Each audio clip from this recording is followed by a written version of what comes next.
Hold on, I gotta go live on YouTube. Hey. Hey. Hello. Hey, let me add everyone in Discord. Jeez, I got like so much shit I need to do.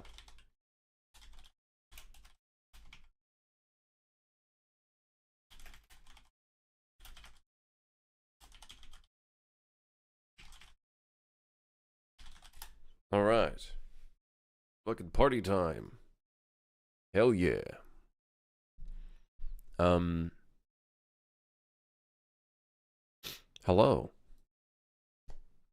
How's it going? Hey, hold on. Coffee check. Let's see.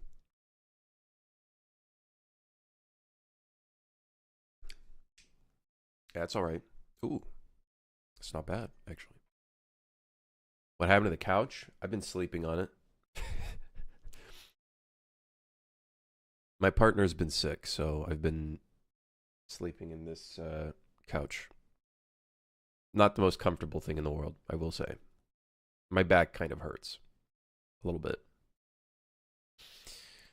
Yeah. There's a towel. Sleeping stream. If we ever do a subathon, I sleep right here. No, I wouldn't do that, dude. I find those so weird. You do a subathon, you take all this money, and you just use it on sleeping.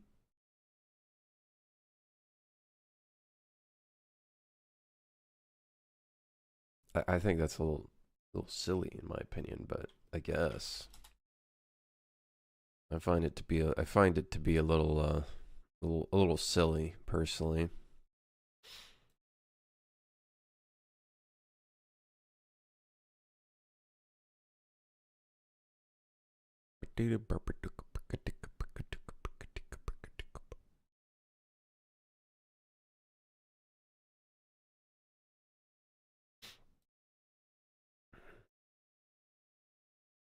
But yes. Sleeping stream? That's every stream. With how boring this shit is, we might as well be doing sleeping streams. Today, dude, guys, listen up. We're gonna fucking wrap this shit up today. Wrap this shit up today. We're gonna wrap up this fucking level. Oxtail, we are finishing this today. We're laying out the enemies. We're laying out the end point. It's gonna be 2 out of 18 today. Yes. Yes. Because it's still 1 out of 18.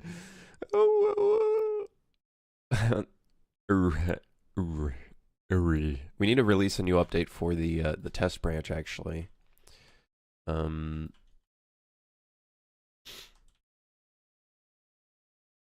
Because we have not done that.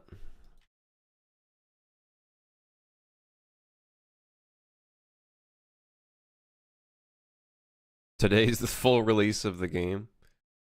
You know, that'd be cool. That'd be cool. It's gonna be cool when we can finally release this. Call it done, you know? Call it done. Move on. You know? It's gonna be cool. It's gonna be cool. It's gonna be a cool moment. A moment I've never felt before. Yeah. Then you go on a Twitter war to promote your game.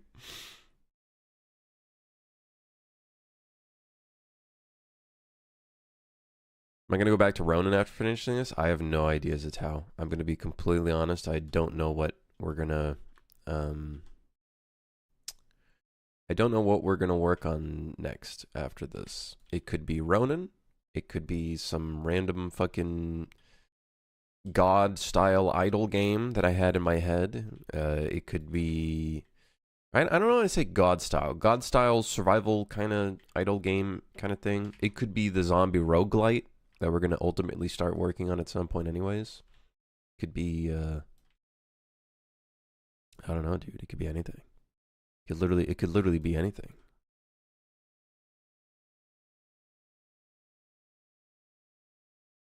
Let's make this guy go on a really long patrol path. Yeah. Yeah, I don't know what we're going to work on after this. I was thinking a marketplace asset.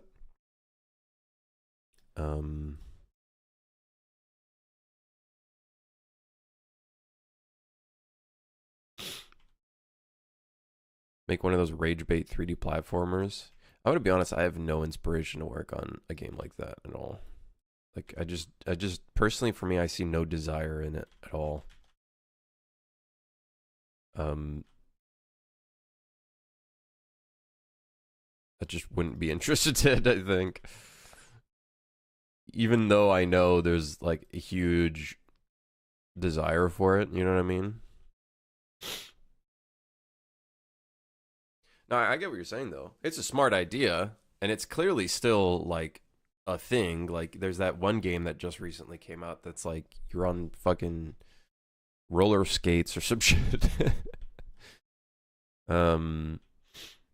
So there's clearly still interest for a game like that. I don't know. For me, not my thing. For other people, dude, totally go for it.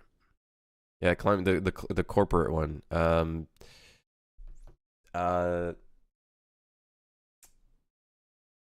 don't even know what it's fucking called. I literally don't even know what it's called. It's something about getting a raise or something, working your way up or some shit.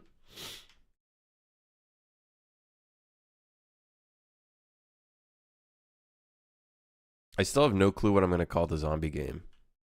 Like the current idea is CQZ, but that sounds stupid. The Crimson Quarantine Zone.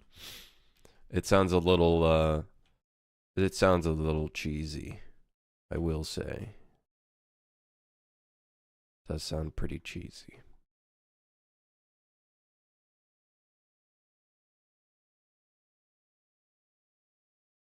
Still not sold on Cumsy. I am not sold on Cumsy, guys. I will be completely honest. I am not sold on Cumsy. 1, 2. I do have I do, funny enough, have a tool to lay out enemies in random places.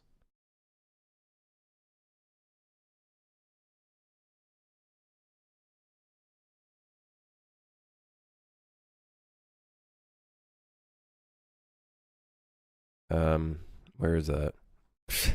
Where the fuck is it?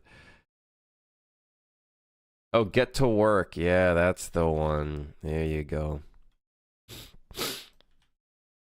That's the one. You got it. Oh, here you go. Add enemy tool. So I can lay out this big box. I can lay out this big box here. And let's say we want to focus most of it in this space. Let's say we want to spawn 6 enemies, right? Go ahead and add some other enemy types. We got knife guy, got merc. Let's get some elites up in here, see how they look.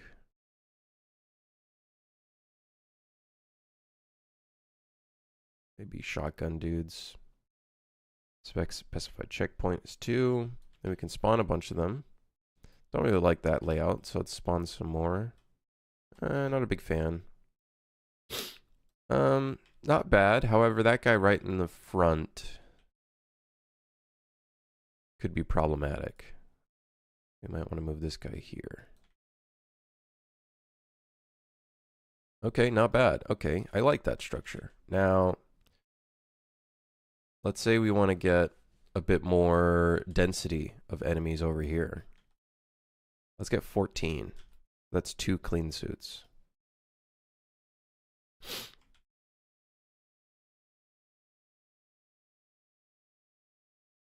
Cool.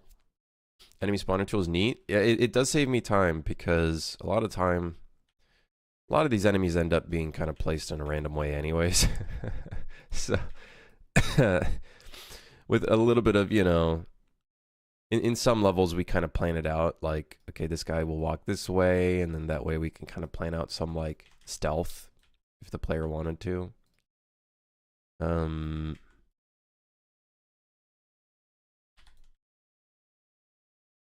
But ultimately it is pretty random, so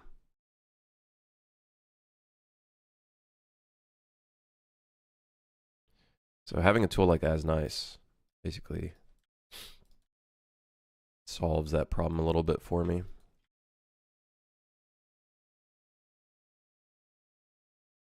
Got a couple enemies here, if I remember correctly, that have the wrong checkpoint. These dudes over here need to have checkpoint 2. I might even make a third checkpoint over here. Might be a good idea. A little third checkpoint.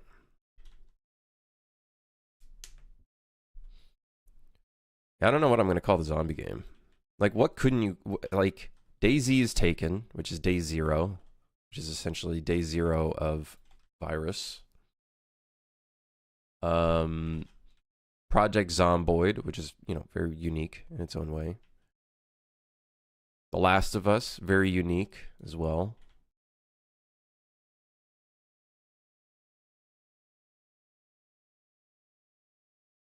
I'm not going to call it the day after.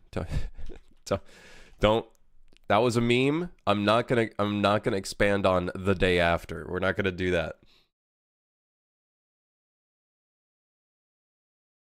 Isn't that a movie? I'm pretty sure there's a movie or a series of movie that's like 1 week later or some shit. It's that one zombie movie I saw clips of and I was like, holy shit, that is hardcore. Where it's like the chimp, the chimpanzee or the chimps are basically 28 days later. That's what it is. Dead Horizon. I'm pretty sure that is a name already though. I feel like Quarantine Zone would be a good one, but I bet you that was taken. Yeah, there's someone already trying to make a game with the name Quarantine Zone.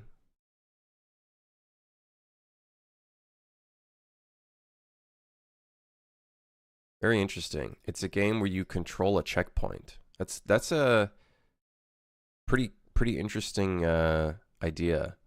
What's really funny is I notice I think just about every single asset in here. Yeah, I noticed literally just about every single asset in here. I shit you not, like I think every single one of these I used in the day after parody, even the buildings. That's kind of funny. Oh, the military laptops. Yeah, I know that one too. That trash bin. Can't call the game Quarantine Zone. I like games that have a command/rule for the title, like Don't Starve.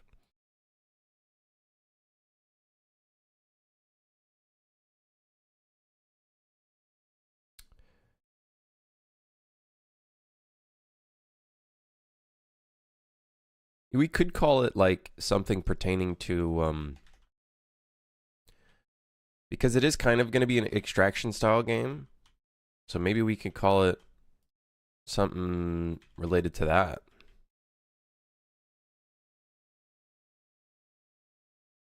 I'm going to put one dude in the tower up here. We could call it something about the whole concept of you gathering equipment. Get out.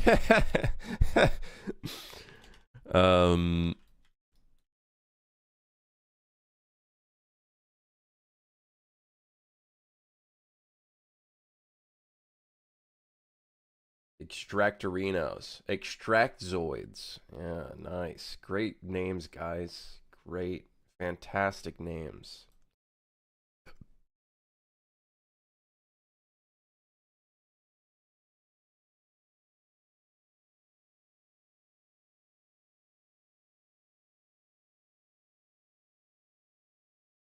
Yeah, Roro and Cube Throne. How's it going? Okay, so we got a dude up in the tower. We got a merc over here looking in a random direction. I'm going to make this guy go on a patrol path as well. I don't know what I'm going to call the zombie game. I feel like a game like that, a strong name, is really important.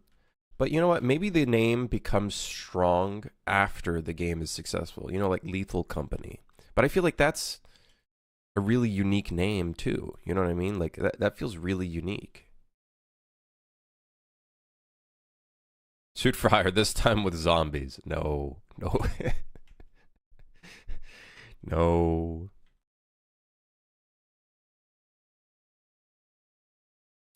Gonna put a guy into pipe. Put a guy into pipe.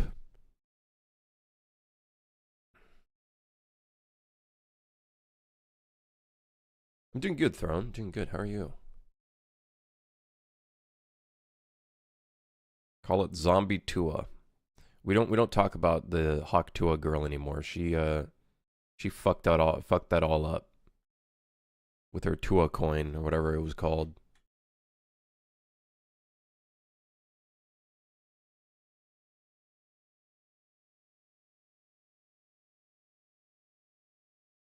We should make this a crate that you can go through.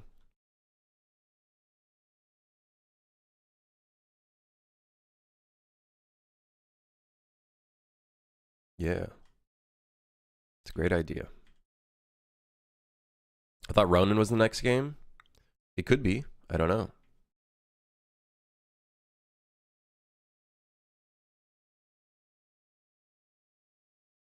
Am I also streaming on Twitch? I am, yes. Yeah. It's a multi-stream. The link is in the description if you want to check it out. There's also music on the Twitch stream.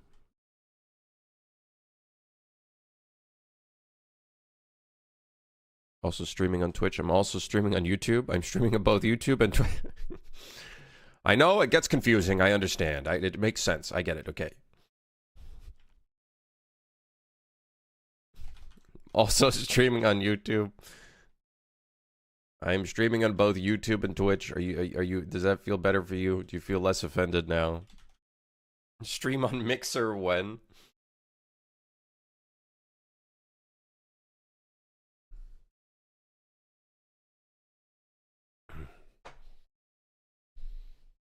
Guys, it's crazy to think that at any moment in time, Amazon could literally just pull the fucking plug on Twitch. Because I think Twitch is still not profitable, right?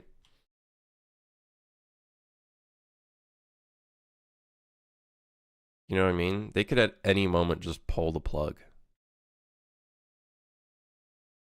I'm sure they have a lot of contracts that would probably fuck them up for doing that, but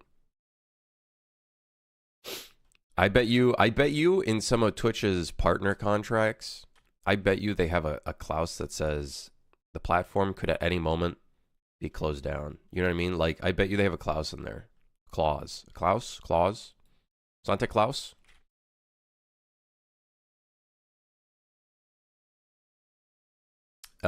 Is this enough enemies to play around with? I think so. I think this is a good amount. The next question is, do we place a third checkpoint? We have one checkpoint for over here. Then we have a second checkpoint from over here. I wonder if we should put up another one right here.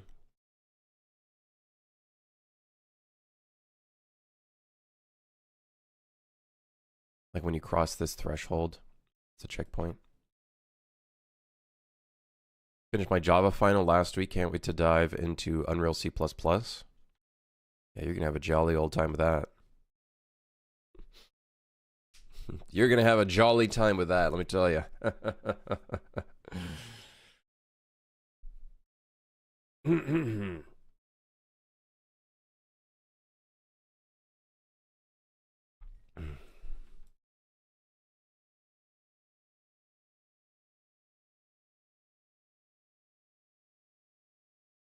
Why does the light bake look like that?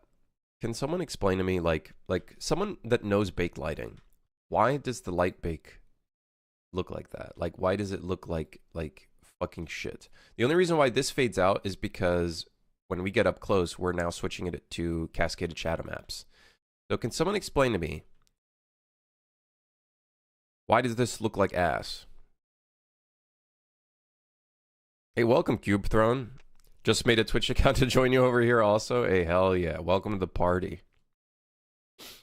This is where the cool people are. No, it's literally just because most of my streaming has been on Twitch, so there's more people on Twitch. No, this version is the bake. This version here is is cascaded shadow maps. No, that wouldn't be an LED. Is that bake or distance field? Does bake lighting utilize the distance fields? Are you sure the bake settings are correct? I've been using these settings for a while. 0 light maps? Excuse me?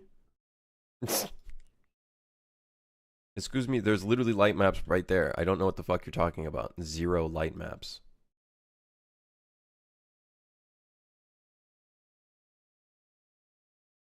Stationary.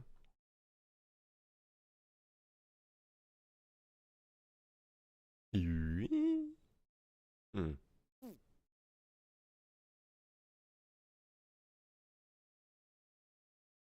Use area shadows for stationary light pre-computed shadow maps. Area shadows get softer the further you are from the shadow caster, but require higher light map resolution to get the same quality when the shadow is sharp.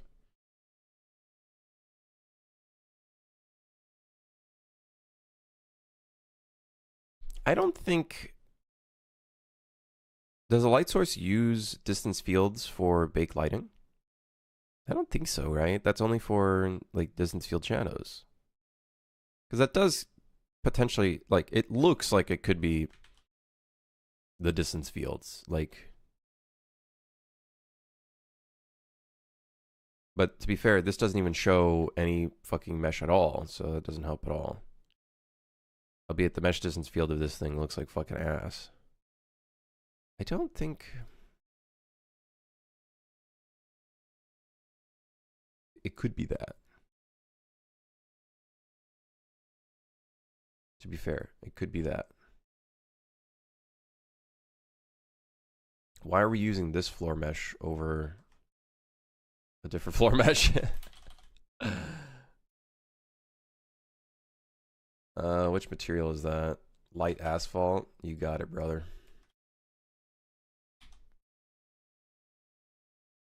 Okay, that's a little better.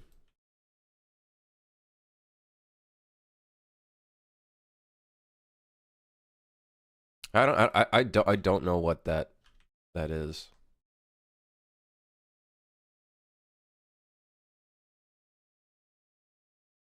Ignore the floor because the floor now unbaked its lighting, so now it's just using basically just.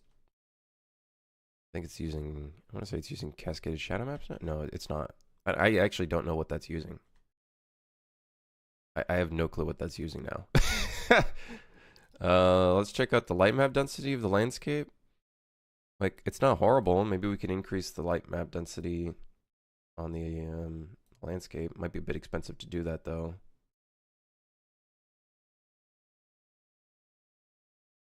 If I can even do that. I guess baking light maps on a landscape is just not a good idea.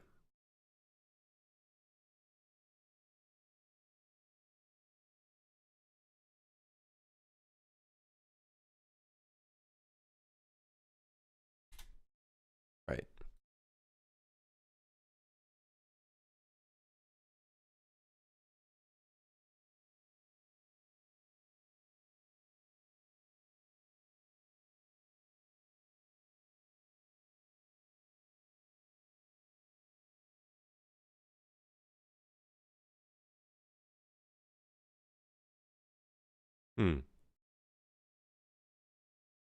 Yeah, I'm gonna have fun with Unreal C++ as well. Yeah. I'm gonna make my own fork of the engine, and I'm going to fix TAA and what's the other thing?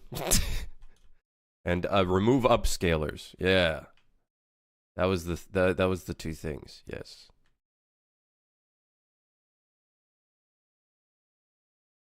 You know, never mind. I'm not bringing it up. I'm not gonna bring it up. I wanted to. I want to bring it up. You know what? No, I'm not gonna bring it up. I'm not bringing it up.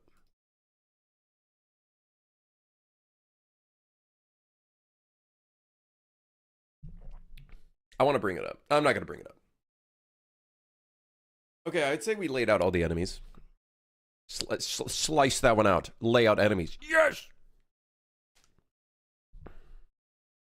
Bring it up. All right, I'll bring it up. Okay, I'll bring it up. All right. Um, he could technically start a fork of the engine right now and start doing it. Be the change that you want to see. You know what I mean? Be the change that you want to see. Like for real. If we're being like positive about this, not being negative and assholes about it, make a fork of the engine. You can do that right now, and start being the change that you want to see. Yeah, practice what you preach. Like, listen, no better time to fucking start than right now to improve the engine.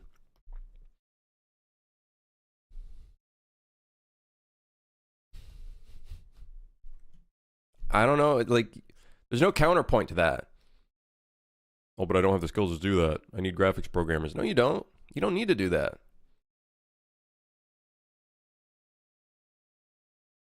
You can do that, but here's the thing. If someone were to start right now to improve the engine and actually start making changes that are positive changes in the engine, which then they could do pull requests on the actual official engine. But if they start going into their own way and start reading the code and start trying to, make improvements on it themselves, other people will follow and fucking help you do a pull request to improve it even further as well.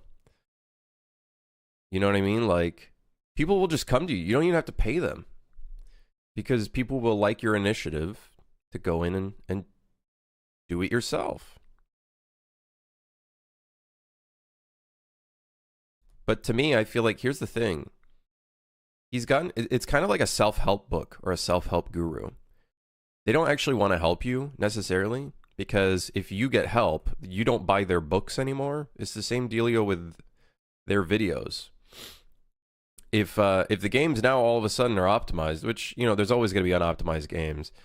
It's not an engine issue. It's fucking development issue. But if games become optimized all of a sudden, what is he going to do? Make videos that's like, look at these games, they're all nicely optimized. It's like, now the narrative's gone, so he's not going to make any more ad revenue. So, but like, if we look at it from the perspective, yes, maybe he does actually want to make changes and whatnot, then fucking be the change. Be the change.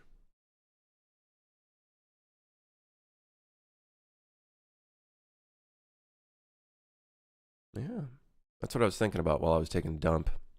Thanks for listening. That's all I got. You can put that on your bingo card, you fucks. You're not thinking like a grifter, Krim? No, I am, because you could tell I know his perspective on if he were in either direction, because I was talking about like if the games actually do start becoming optimized, then he doesn't have enough videos to fucking make things off of and start, sulking into the hatred and emotion that other people have, which is a very big driver of those videos. Where the fuck am I? I'm building lighting still. It's at 8%. Maybe I shouldn't do this on stream. Anyways, here's some gameplay.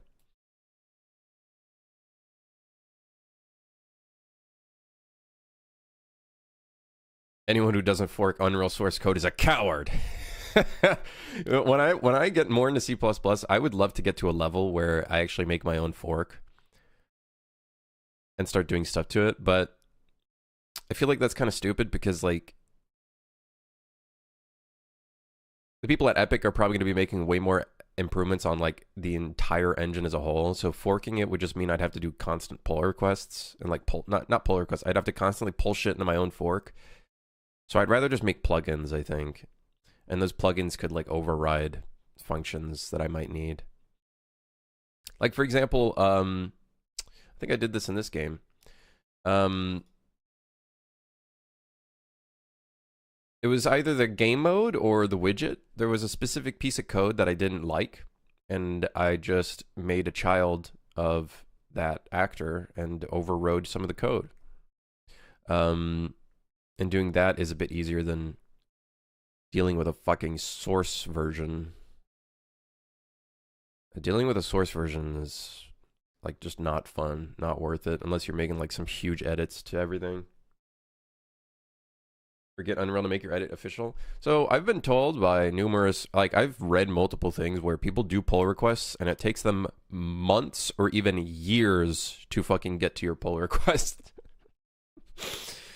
And when you see shit like that, I don't think that gives anyone confidence to even try to do like any pull requests on the engine, like at all.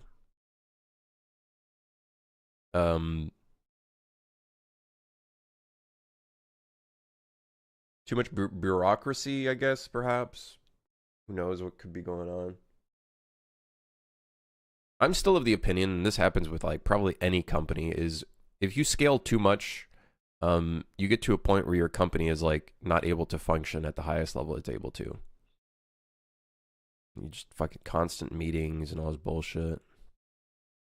You had a Woozy? Wait, Woozy, weren't you watching Northern Lion? What happened? What happened with the bald man? Too many movies? Is he doing that Cineb whatever thing?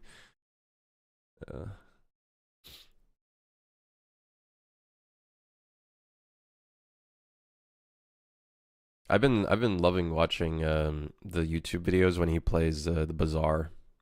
That looks like such a good game, dude. Albeit it has like NFT bullshit in it, but it's like not its focus. You can tell the game itself is the focus. Looks like a pretty damn good game.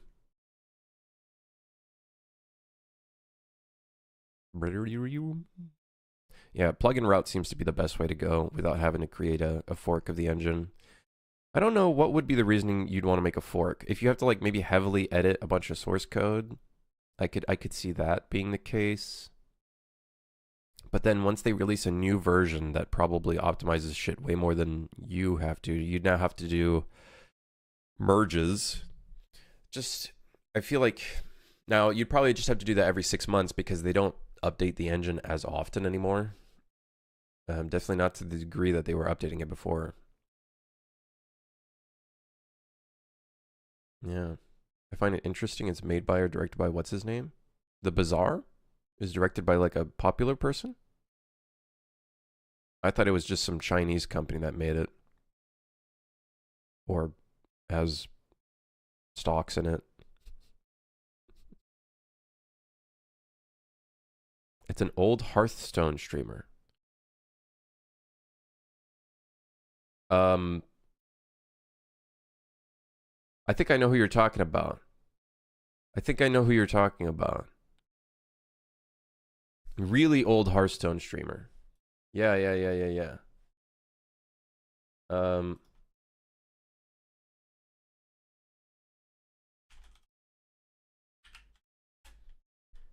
Fucking, I literally see his face right here.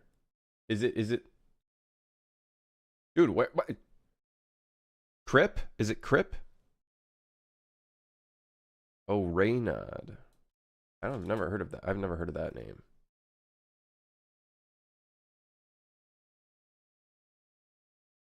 I thought you were thinking of Crip. Okay. Interesting. Yeah, I've never heard that name before. Or maybe I have, but yeah.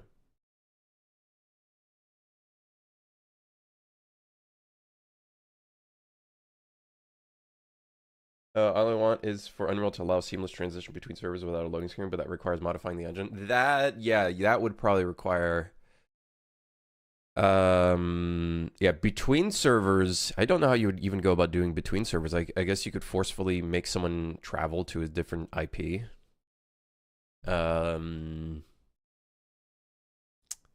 I think I understand why you'd want to do that. If you're doing like a World of Warcraft or maybe like an MMO where you have like different instances and you want the person to be able to travel to a different instance without a cutoff. I have no clue how you could even go about doing that. You'd have to like unload their instance and then load a new instance in asynchronously or something. I don't fucking know how that would go down. Got a comment here from Klaus. Doesn't a early access period, as long as yours, have diminishing returns? Like, what are your experiences so far? I always wondered.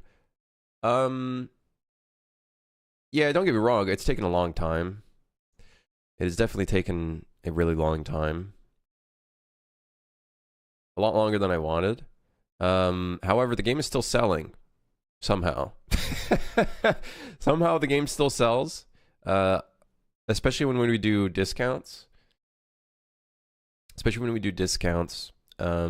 have a big influx of sales that come in during discounts. I also think it's helpful that we've been trying to consistently update the game. So there's been updates. Not to the degree of other games, but there's still updates. It's not like it's completely dead, right?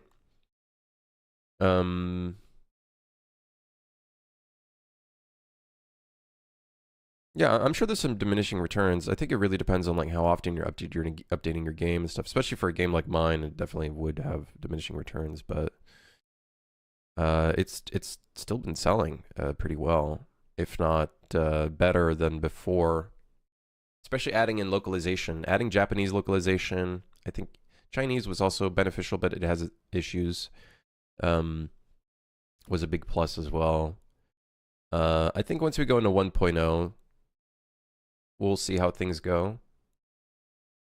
The experience has been good-ish, especially for a first game release. I would say it's been a good experience. I learned a lot from it. Did the game sell enough for me to be like full-time on it? No.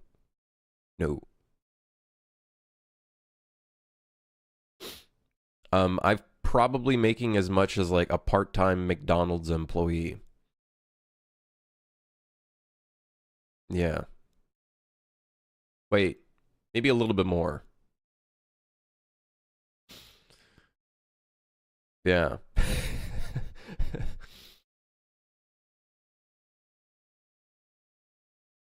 But, you know, that's because I took too long. 4 years working on this shit. Look at me. I'm fucking sitting here building lighting. It's at 37%. I could be doing something more productive right now. I'm a bit slow. I have my spurts of energy where I like become productive. It's very weird. Same with contract work. They have a function called client transfer, which works, but it unloads and reloads all the assets, even if they're the same on each server.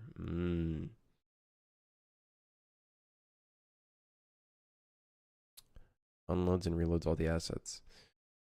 I guess it would have to unload all the replicated assets for sure, right? And then reload them back in. I'm sure there's a way of doing that. I wouldn't even know where to get started in terms of like coding that. I would love to figure that out too. Because once we work on the zombie survival game, what happens if the client host disconnects? Like that would suck. Like we could do a period where it's a loading screen and I load the player back into like their own instance, because the idea is that like every player would have their like the same world. Every 24 hours we would just load a new seed and then like items would just reload in various areas. So like the idea would be you would just reload in a similar instance, albeit maybe your items would just be respawned, but are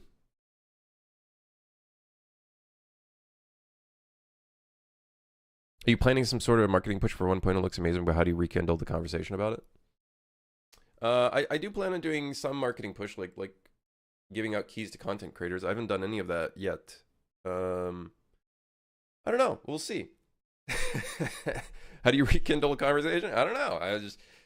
I think for one, we're doing a big update for the 1.0 release, right? So, you know, achievements, fucking full-on character customization, 18 new levels, fucking... What else do we have on the list? A new weapon, the gameplay modifiers, improvements on the AI, score system changes. So I think the update helps a lot to kind of push marketing, I guess. A bunch of bug fixes and improvements. We're probably going to do some more quality of life stuff. I am going to add a couple things in here that I think will help a lot. I do want to do new enemies as well. We got new weapons, the whole dragon breath stuff. So ultimately, I think we'll have a lot of like marketing material to use for clips and whatnot. I think that'll be the biggest push. And then the third person mode, obviously, as well. That's going to be a big thing as well for marketing. So, you know, a lot of shit that we can use for marketing the 1.0. I think will hopefully bring in. My hope is that by putting in all these new things in the third person mode, it starts pushing word of mouth. I think that's the biggest thing that I'm kind of banking on, is I hope it can push some word of mouth. But at the same time, this update isn't really meant as a way of being like, oh, dude, I need to make giga amounts of money. It's more like, I just want a nice way to wrap it all up. You know what I mean? It's more like that. I want to satisfy the people that have bought the game so far. That's like the biggest thing for me personally. I am picturing, you know, like potential new players as well, but mostly just kind of like, you know, just wrap this shit up with a nice tie and clean it up a little bit, you know, push off the dust and shit, you know. Get Keanu to play it somehow. that'd be funny. I think Keanu playing this and somehow marketing that would be a fucking huge conflict of interest for John Wick. There's some resemblance in this game. You know, if the fucking lighting doesn't fix on these objects, I'm gonna freak out. Freak out.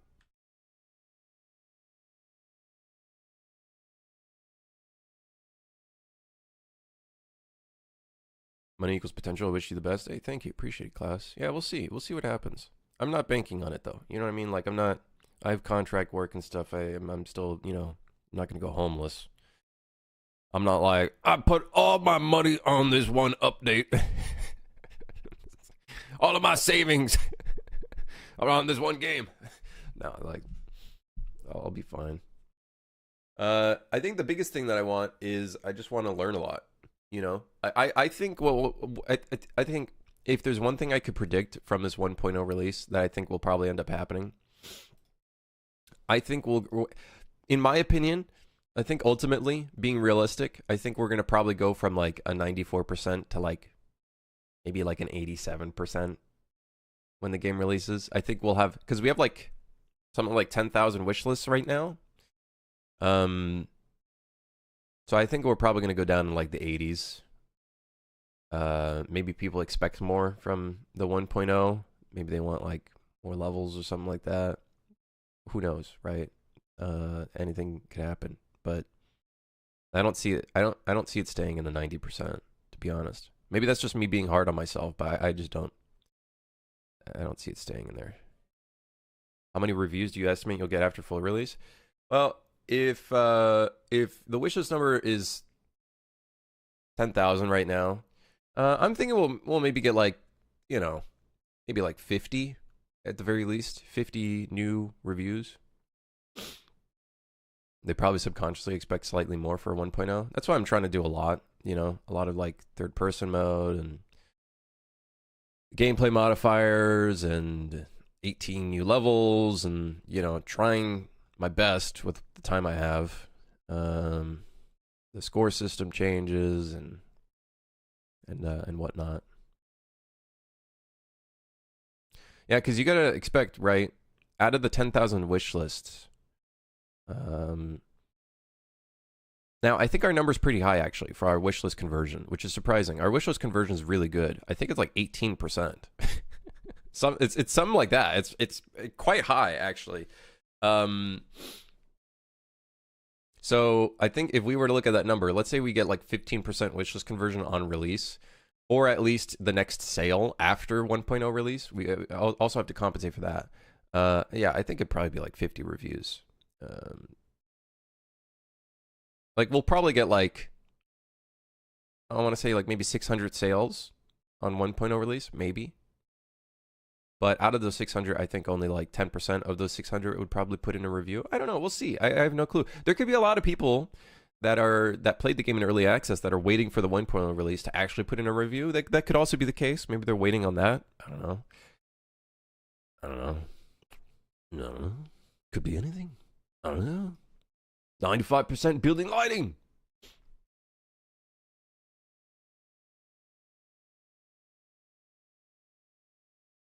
You're up 91.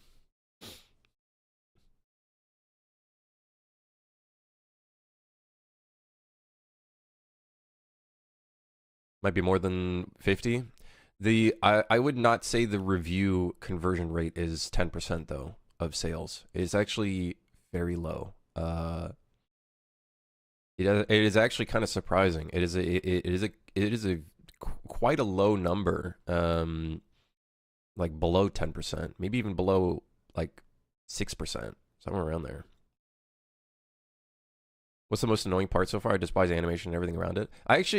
Animation is a challenge, but it's extremely satisfying when things start working.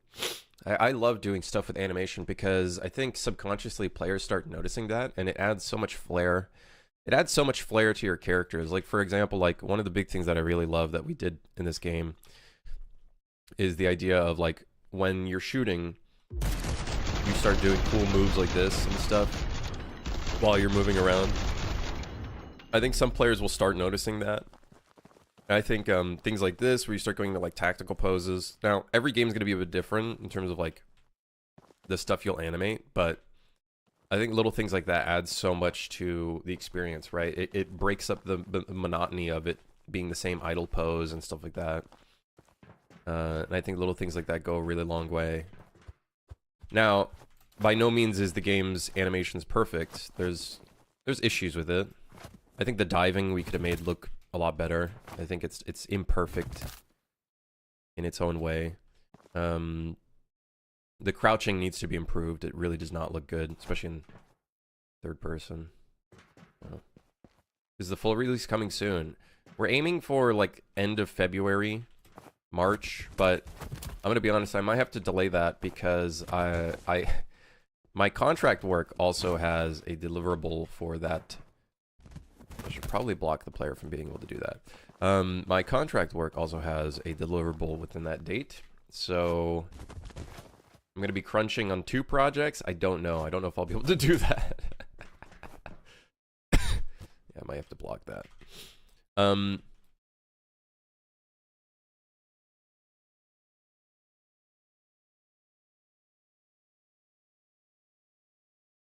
Did I get contract work from Upwork? I don't even know what that is, I'll be completely honest.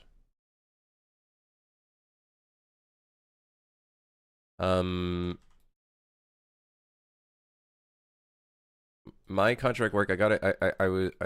I worked there. I've been working there for like a year now. I was referred to a studio, and then I just put in my portfolio and resume. I basically fit what they wanted on their entire role sheet. Let's make it so the player cannot stand on these. That would probably help. What's the button? Shift E. There we go. Website for fanning. No, I never did that. No. Never did that. Where's stand up on top of? Is it? It's in collision, isn't it? Can character step up on? No. Weird how you get a power cut on that day and only be able to work on Super Hire.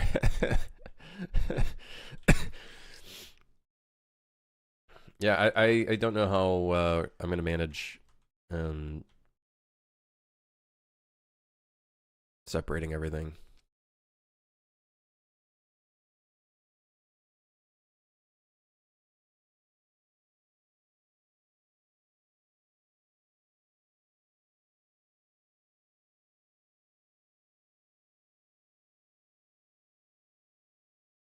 Most annoying part though, making levels. If I didn't set this standard or like this number of levels I wanted to create, we probably would have been done the game by now, to be honest. Making levels there's a lot of fucking moving pieces involved. There's fucking text and like just look at this list, right? We got descriptions. We need to get the challenges, which also requires descriptions and text. Then we need to localize all of that stuff. Then I need to playtest the game and discover what is the platinum time. So like that's like the best-ish time the player should aim for, which then basically affects their score. So you have to be under that time to get like S rank. And then we need the platinum score, which is another thing, which is like the best score that you could probably reach in the level, or best-ish, like a good number to aim for, right? Like the dev score, basically. That also defines your S score. So we have to do that for all of our levels. Then we got to lay out enemies. We got to lay out endpoint, which, is there even an endpoint? Oh, I'm looking at the wrong level. Weapons, decals, details, environment art, level design. Like, there's so much involved with just creating a level. Even something like something as small as this, you know what I mean? Like, is an insane amount of work.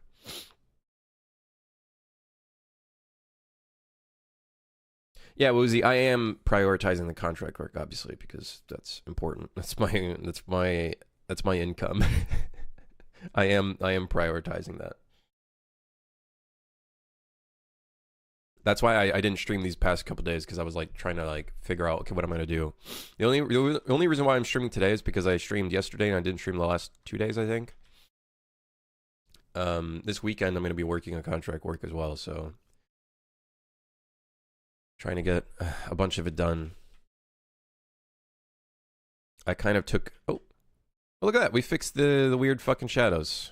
Upping the light map resolution helped a little bit. Okay. Sure. Yep, Snow. How's it going? Zombie game when? I don't know. I don't know when, man. I'm doing good, though. How are you? Zombie game, don't know when. At some point. At some point. Here's the Giga plan. The Giga game plan. Open in new tab. We finished Suit for Hire. Then patches. Whatever fixes we need to make. And whatever stuff. Then I have console release lined up at some point, which I still haven't opened up the dev kits to work on that.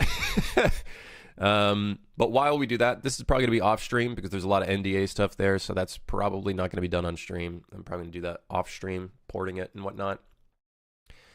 On stream, we'll probably work on a marketplace asset. Yeah. We'll probably work on a marketplace asset to kind of separate all the game stuff. Which I think I have a pretty good idea for an asset that should be cool. I also maybe want to learn a little bit of geometry scripting for it, but that's what we're going to work on. And then what's nice is that this marketplace asset I'll be able to use towards future games as well, my own games. So that should be a good like kill two birds with one stone kind of deal. And then we either do release like 2 small games, or like a small game and a medium game, or like maybe we just work on Ronin or whatever. And then I'd love to get started on just working on the zombie roguelike game, which then turns into zombie survival game. So we'll see. Those plans will probably all fall apart. Who fucking knows? Watch this game somehow make millions of dollars, and then I'm like, oh, fuck, now what? Now what? All of my plans fucking fall apart. No, I probably still wouldn't update this game even if it made millions of dollars. Honestly, I'd just call it done. Just be like, this game's done. I'm done. I'm moving on. I don't want to look at this code base anymore. Even if it did have $1 million fucking somehow. Yeah, that's the Giga game plan.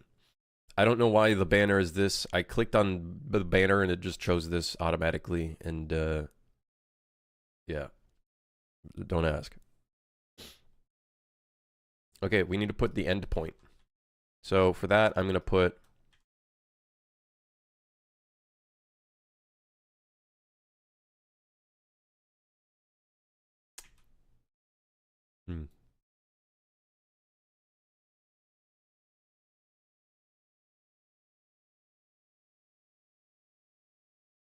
Let's just do a directional arrow going into this doorway.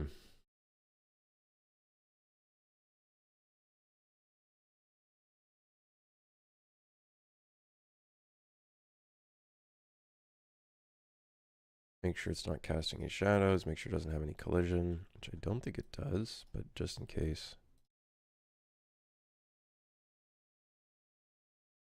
I also noticed some of these assets are in the wrong level.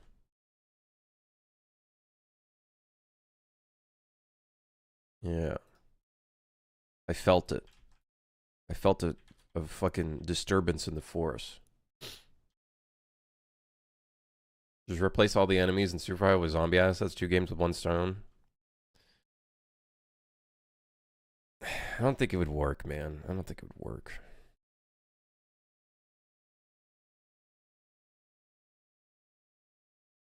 Dude, I was watching Moon play Project Zomboid. Why is the shooting in Project Zomboid look and feel like it?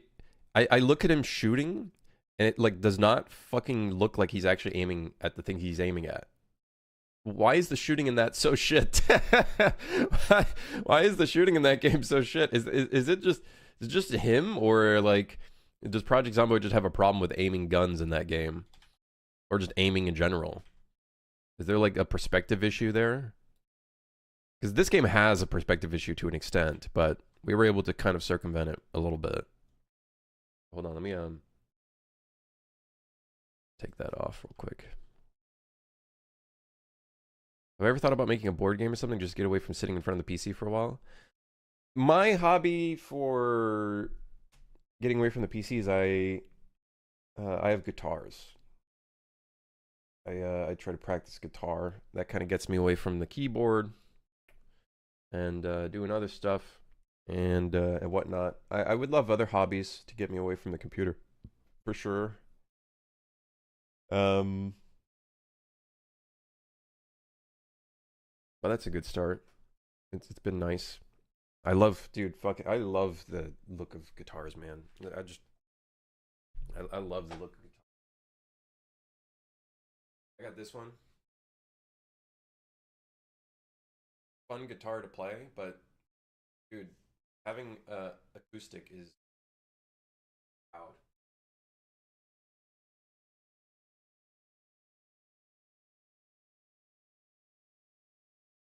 My favorite, my fucking 7-string. This thing looks fucking bomb, dude.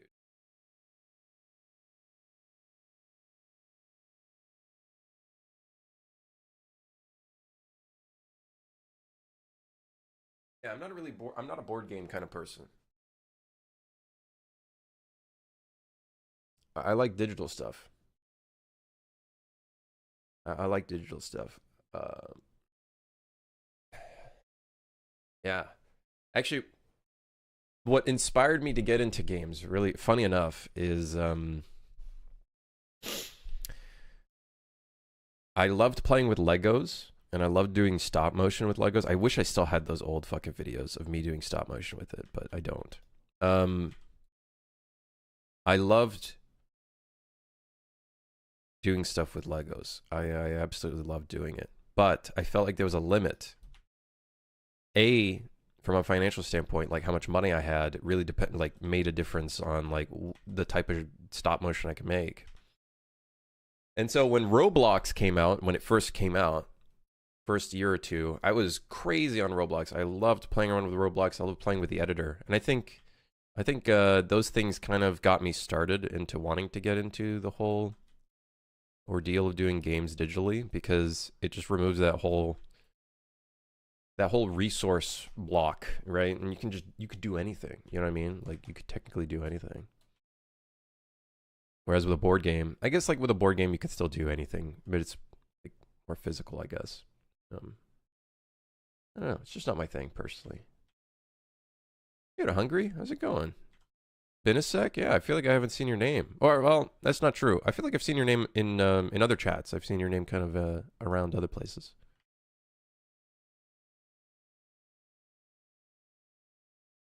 Extremely fun game, but yeah, the guns are ass.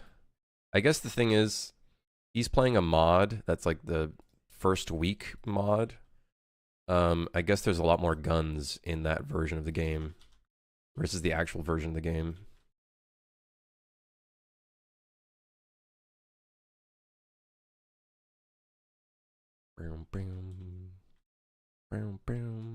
Okay, well, there's the end point.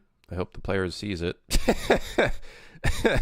I hope I really hope the player sees it. Maybe we should make this a different color. Maybe we should make this door red.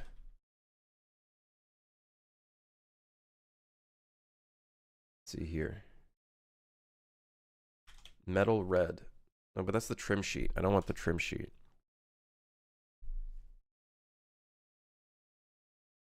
Ugh, I had a hair in my mouth. Ew.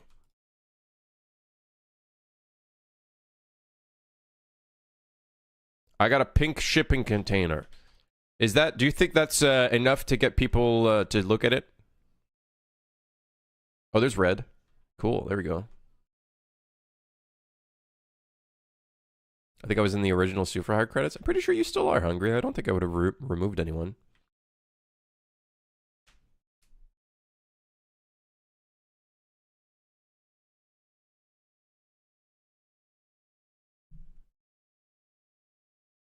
I'm pretty sure you still are. I have not removed anyone from the credits. In fact, I think I have to add people. I have to add a few people to the credits. There, right there. Yeah.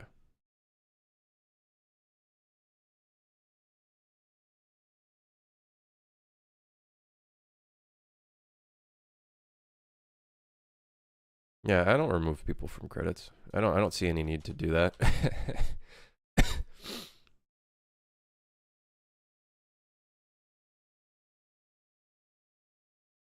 Speaking of which, Hungry, since you're in that list or in that section of the credits, that means you must have supported during one of the devathons, right? Way back before the game got released. Unless I mixed in that section. Yeah. Do you remember how much, like, what milestones you were in? Because I need to go around asking anybody in that list what they want to redeem, because technically there was the statue thing and then the painting. If I remember correctly, there was the painting one and then the statue thing. And I need to go around and ask people those things so that I can get that all wrapped up and resolved. But I don't have the notepad anymore because that was on like an old hard drive. That's a my bad. Okay, I fucked up. I don't remember. I don't either. I'll try DMing people or some shit and figure it out. You're lucky. I'm out of the blue. What's with this zombie game of yours the day after before? Am I gonna make it? The version that I have on my YouTube channel is just like that. It's just that version basically. But at some point I'm gonna make an actual game. I think there's space for. I think there's space for a zombie game that's like a co-op game in the way that I envision it. I feel like maybe, I don't know. I feel like it's very weird because on that subject, I feel like everyone says the zombie genre is really what's the word that I'm looking for? Oversaturated. But like, how many zombie games can you think of that are like really good? Last of Us, single player though. DayZ, multiplayer, PvP focused though. There's not even that much PvE anymore. The zombies are annoying in that game. Project Zomboid.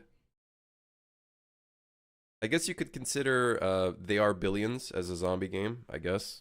But again, single player, and it's a strategy game. I gotta play that game again.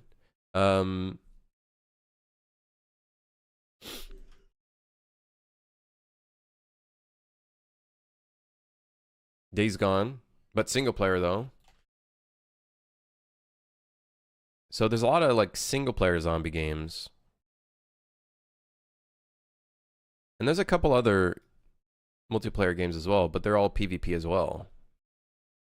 So I want to see if I can try to get into like PvE co-op space. I guess Once Human? No, Once Human I wouldn't consider a zombie game.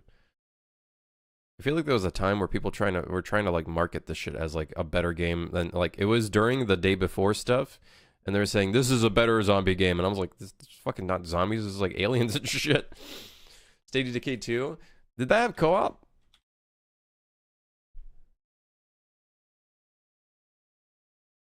It did. Cool. I think I remember watching some gameplay of this. I don't think I would make my survival game like State of Decay though. I think mine would be a lot more like Tarkov-y, I guess, where it's like you go into like raids, I guess, gathering things.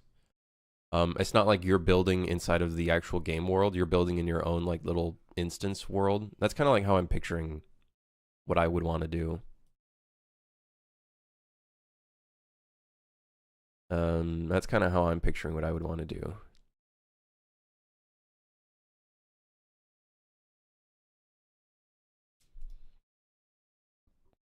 What is the State of Decay's 3's looking like? Has there been any more updates on this? I don't think so, right? It's just that teaser trailer, or that trailer from a while back.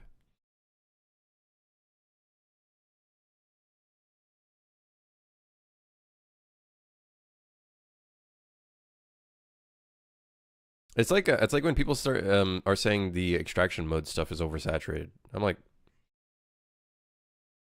I don't know if I call it oversaturated. I think it's just there's an influx of them coming out, but I wouldn't say it's oversaturated. Yeah, I don't know. At the end of the day, everyone has different. The thing that I think a lot of players are forgetting of like games is your opinions aren't everybody's opinions, or like your interests aren't everyone's interests, right? You know what I mean? Like everyone, the beauty of games is that everyone can play different style games, and there's a game for everyone. Like the Division co-op with zombies. Yeah, that's kind of how I'm picturing it. Maybe a little bit more hardcore. So I guess we could look at it as like the Division's survival mode, which I thought was great. Like atmospheric wise, that was awesome. I really enjoyed it. Back when that came out. They did so much shit for the Division 1. It was crazy.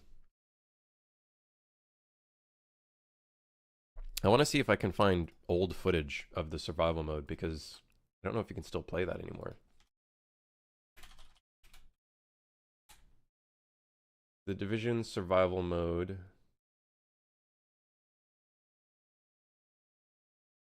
Gameplay. No commentary. Full solo survival run. No commentary gameplay. It's got 500 views.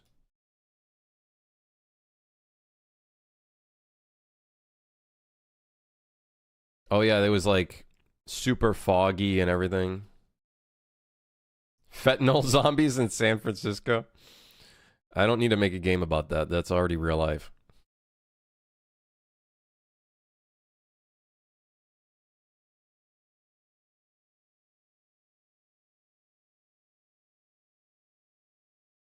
Yeah, it was pretty cool, man.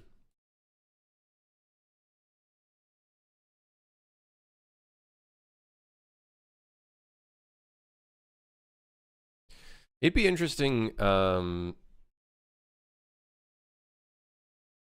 a zombie survival game. It's going to be interesting balancing out combat to not like insta kill you, you know, but also not feel bullet spongy. That's going to be a very interesting. That's gonna be a very interesting element to try to balance out.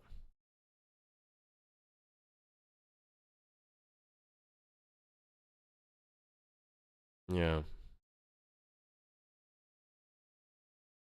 Because the Division had a lot of bullet sponging, but I get it, because it was kind of like an RPG and stuff.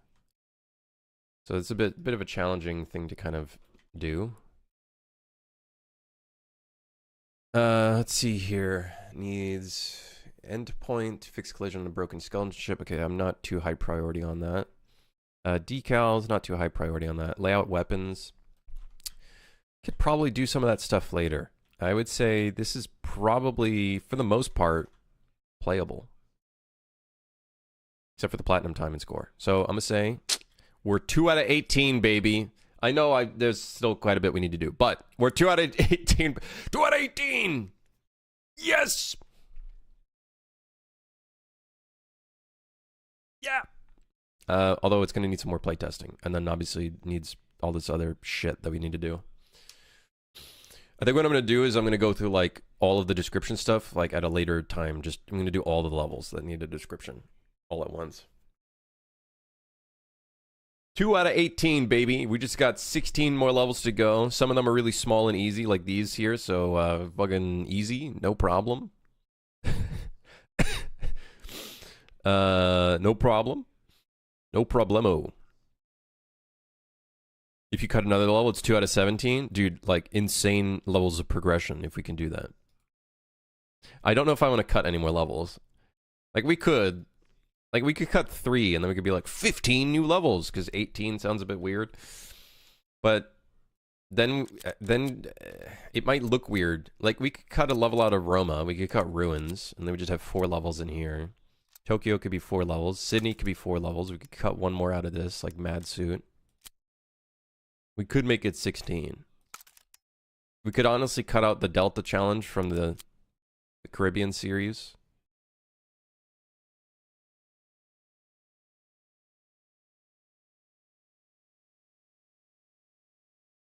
But the Mad Suit, the concept behind Mad Suit sounds so cool. You know what I mean? Player goes through doors that lead them into like a new type of area. And then we're not going to do any crazy art style. It's literally just going to be kind of like super hot kind of art style, very simple environments, single color, ambient occlusion. But we could cut it. You know, we could cut it. On that note, we could cut it. Like, you know what I mean?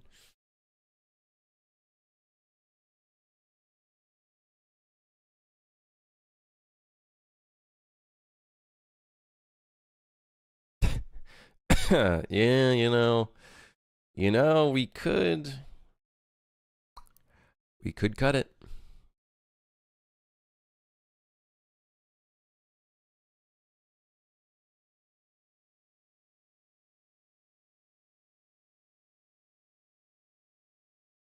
Oh yeah, we need to do this for all of these levels. That's fucking crazy.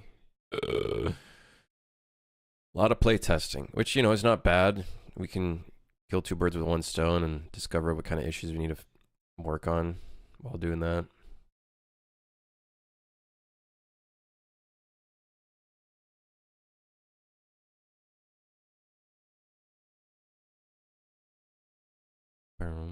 Always impressed how great the different aspects of your game look. They look okay. I think I've been looking at them too long where I kind of like just hate everything I look at with this game, but you know, like there's certain levels where I'm happy with. I'm pretty happy with the way that Rush B came out. I'm pretty happy with the way that where is it? Not Rusher B, but the level that we just worked on, Dragon Breath.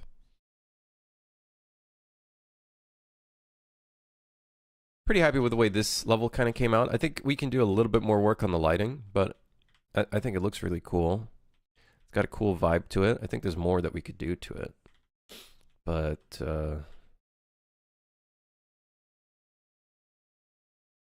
yeah. I don't know why the window isn't showing every, like, sill or whatever you would call this. Like, it's not... Is it too thin to fucking show that? Like... I think this level looks kind of cool.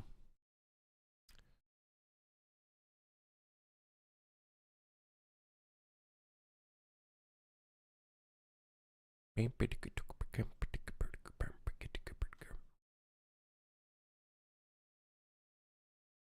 it'd be interesting. We should have enemies jumping down from the ceiling. We could almost make it feel like there's multiple levels to the floors, and then we could add like a light from above, and you can kind of see it seeping through the ceiling. That could be sick. Yo! Kind of like these floors, but instead they'd be in the ceiling, and you wouldn't even know that they're there unless you're playing in third person, which then I guess you would see it. But that way we can, instead of having all the enemies in the level at once, we can kind of spawn a few of them in over time. Hey, Lucky, thanks for becoming a member. That's the first. You're the first supporter on YouTube. That's awesome. Thank you. I'm glad that the notification works. Don't know if it would.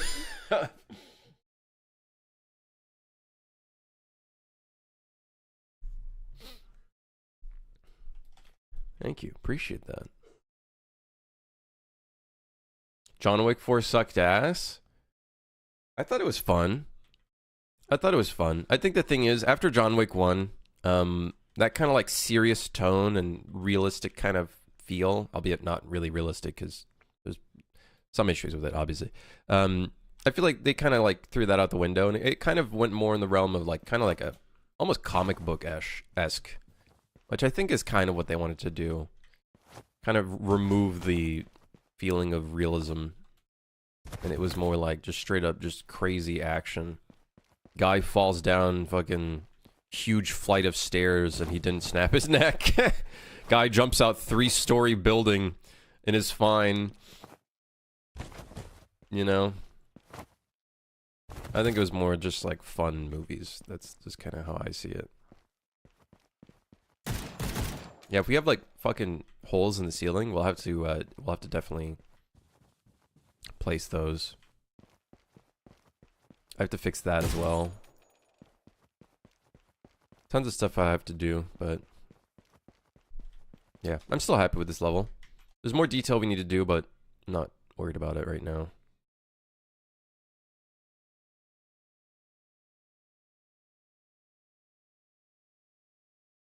All right. We could work on this level next. Let's get 3 out of 18 today, dude. Let's get 3 out of 18. Let's fucking go, man.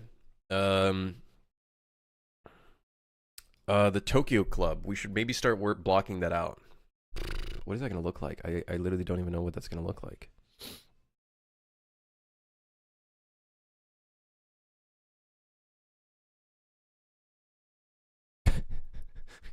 I don't remember.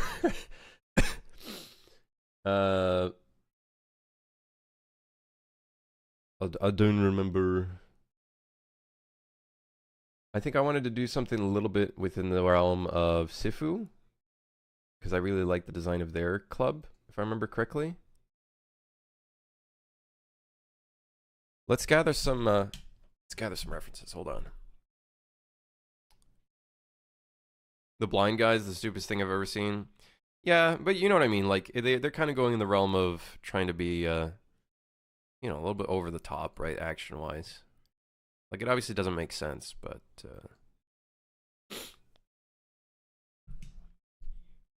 yeah. Oh, the dojo we're not doing anymore. Actually, I'll keep these references because I think one of the levels is going to have some elements of traditional Japanese architecture in it, I think.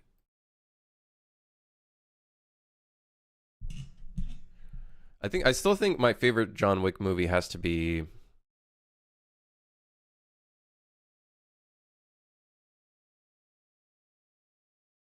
probably number 3. I feel like number 3 had a really fun mix of stuff. 3 and 1. Number 3 and 1. 2 was also cool. 2 had some cool like set design stuff that I thought looked pretty sweet.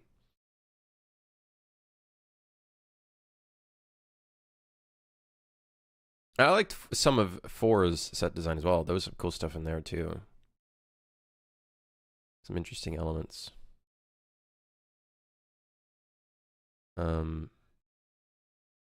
Yeah, I don't really look at it for the story. I think looking at John Wick for the story is like looking at it for the wrong reasons. Be looking at it for the wrong reasons. Tokyo nightclub. All right. Let's get some Tokyo nightclub architecture. This is a fucking asset that I was gonna use, but it's only in UE5, so I guess I'll fucking use it as a reference anyways.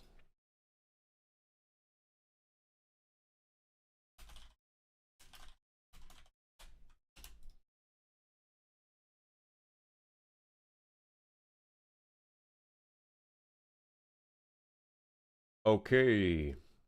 Start slapping some shit in here. Hey, peace out, Klaus. Have a good one. I'll see here. What do we got here? That's another reference from the thing.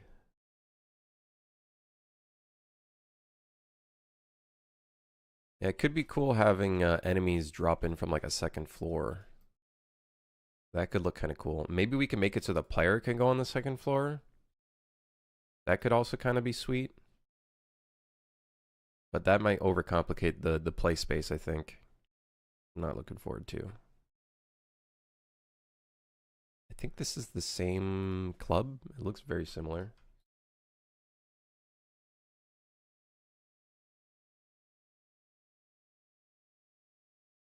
This is yet again that one asset.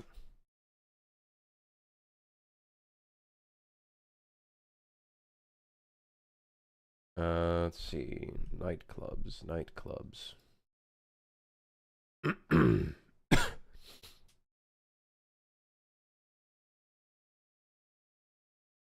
Oh, that could be an interesting idea.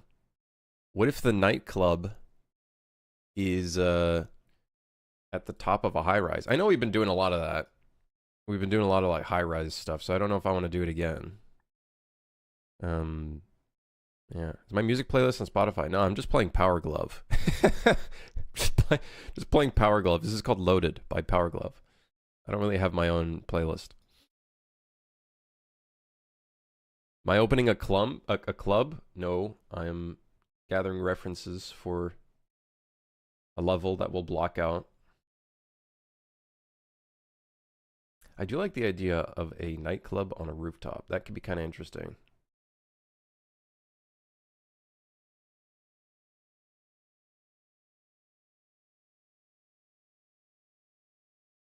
That could be kind of interesting.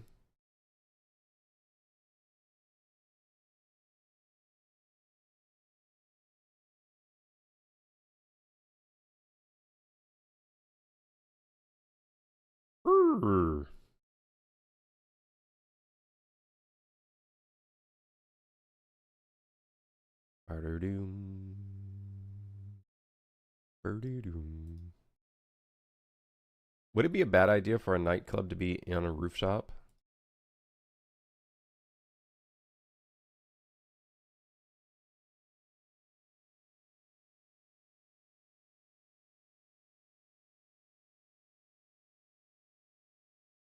I do kind of like. It'd be cool if we could maybe blend some traditional elements. Not like to this degree. This like looks old school as fuck, but it'd be interesting if we could maybe mix in some elements of it. That could be kind of interesting. That could look kind of cool. Like if we do the wood stuff and then concrete behind it, that could look kind of interesting. I don't know, something like that.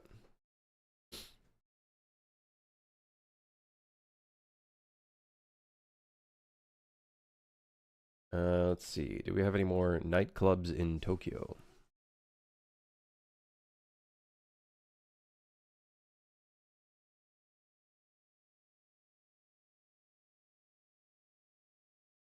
Again, another reference. Well, actually, it's basically the same fucking thing as that one. So.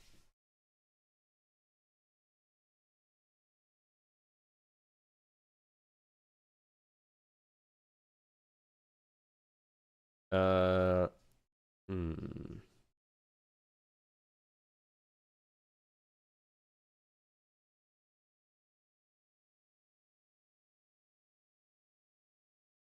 I don't want to make this level too big either. Like, I don't want to spend ages on it.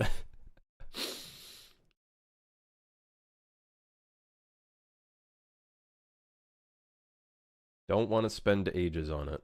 Like we have this reference, which is from, again, that asset, which is why I think it'd be kind of cool doing stuff like that, which I think is in Sifu. So we could probably reuse a ton of assets from the other club levels, like the couches. We could probably reuse them from the other one. Like I don't see a problem with that. I don't think I'd get yelled at for that, right, guys? Right, guys? Right? It'd be interesting if we could make it 2 stories, but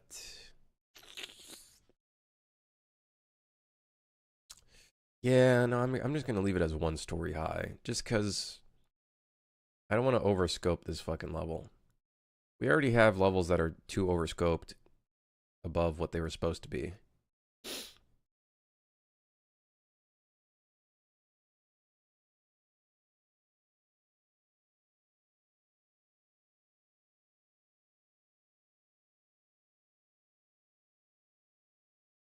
Reusing assets? Oh yeah. Hell yeah. Hell to the yeah. Hell yes.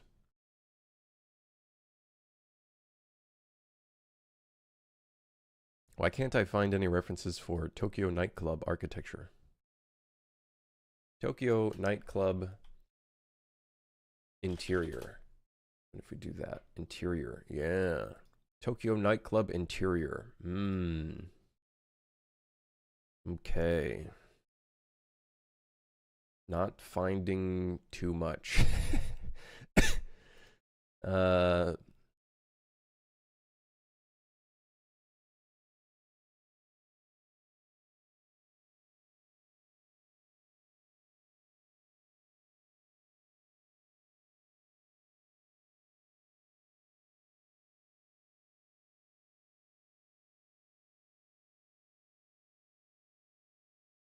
okay.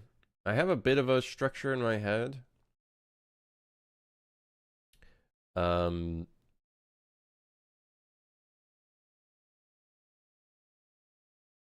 I have a little bit of a structure in my head.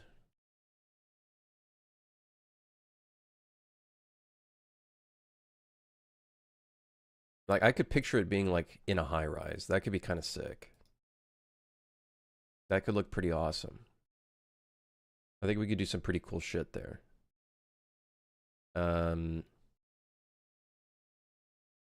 yeah, okay. Okay. I got a bit of an idea in my head. Okay, okay, okay. I'm cooking. My brain is cooking. Let's open up the level. What's it called? Tokyo Lotus Club.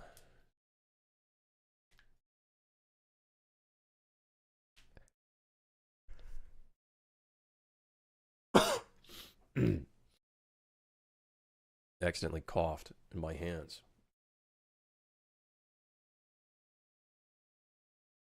I'm gonna wash my hands. Give me a second.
All right.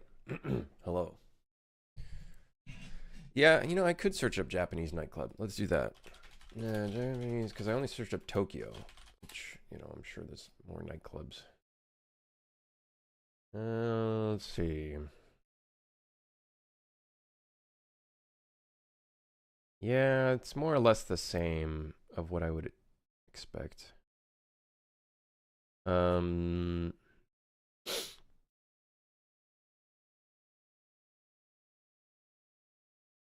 yeah, it's whatever. It's basically the same. Um, so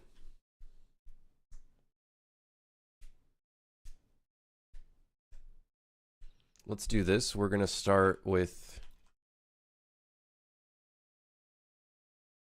Let's start with some blockout boxes first instead of using these other meshes.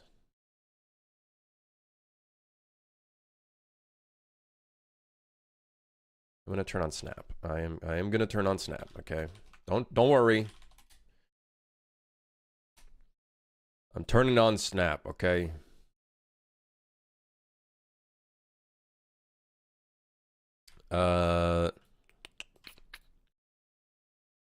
Okay. I'm gonna turn this on just because it's probably be a boring part of the stream, anyways. So let's see here. If we're picturing this as a high rise, which I do like that idea, we want that middle kind of club area. I do want that still because then we can have enemies kind of jumping out from the second floor down to the bottom. And it's kind of like Sifu style, a little bit like this with the glass on the sides and stuff. And then we have the second floor here, which would look cool. Although, I do, you know what's kind of cool? This is asymmetrical. I just realized. Very cool. There's probably a bar on the side here or something. If I were to guess. Okay.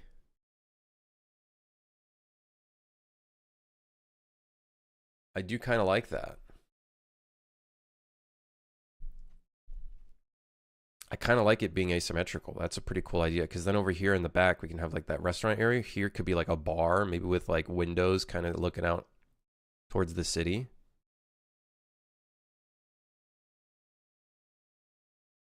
Although I guess a nightclub wouldn't have windows, would it? Ah, fuck it. We'll do it anyways. We'll do it because we can. We'll do it because we can.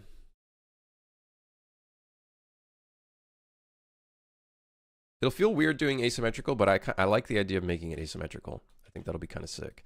So this will be like the entrance kind of area. Then, if we're going to do something like that, we'll do entrance area. Then we'll have the lower like area here. That goes down-ish. Basically like that. Goes further out. Probably don't want this to be too big. This might be a bit too big.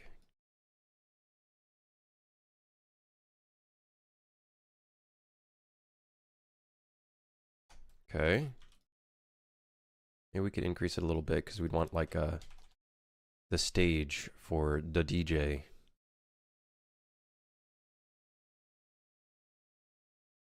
And then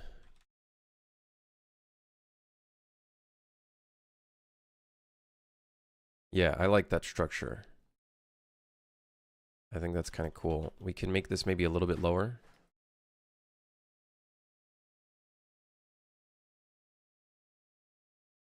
And then let's take this, we'll give it a different color.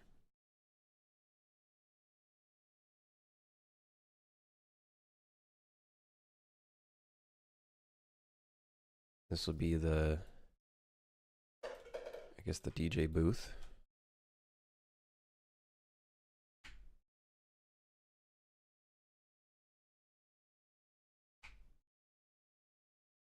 Okay. And then we'd probably have like a wall back here. I do see a staircase. Oh, fuck. I do like the idea of multi-floor, man, but no, we're not gonna do that. We're not gonna do that. We're not doing it.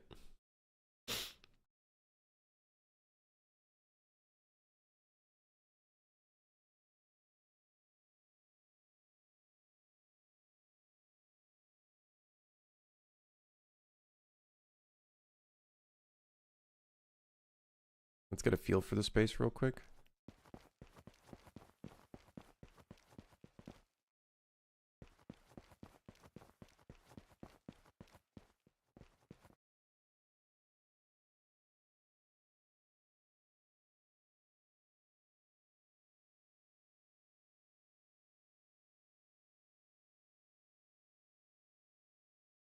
Is this in the center? I don't think it is. I think that's the center.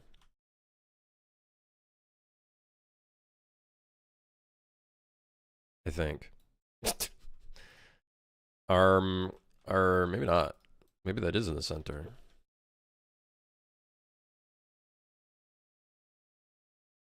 Doom 1993 style, no floors. Did Doom 1993 not have any floors? What do you mean? Like no like elevation? Is that what you mean?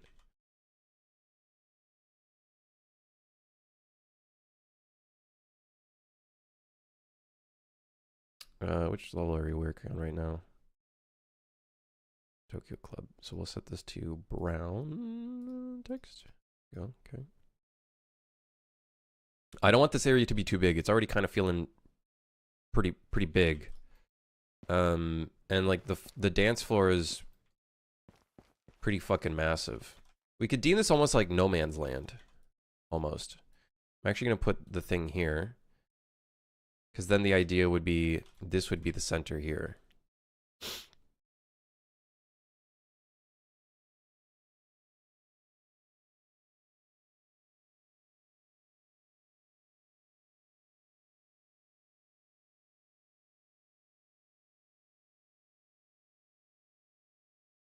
You couldn't render one surface above another. You could just change the height of a floor, but it's still one floor. Oh, that's funny.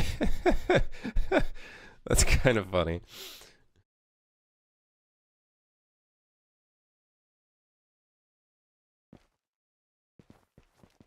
So this area over here could be the bar.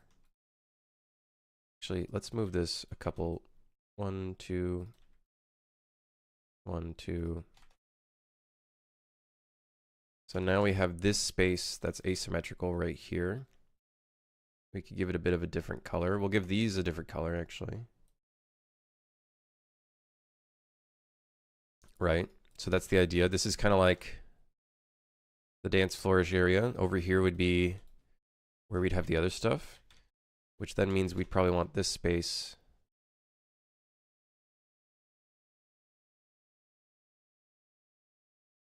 But a nightclub with a U-shaped floor above that can see down to the dance floor, you could vault or dive over the edge to below. Flat is boring. I'm going to have enemies come down from above. I just don't want to make it so we have to place a second floor.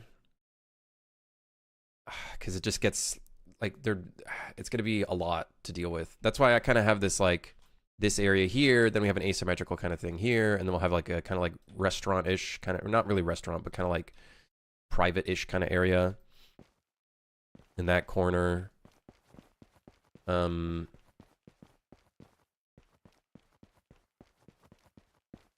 yeah, I don't want to do too much, especially for like the arena mode kind of thing, so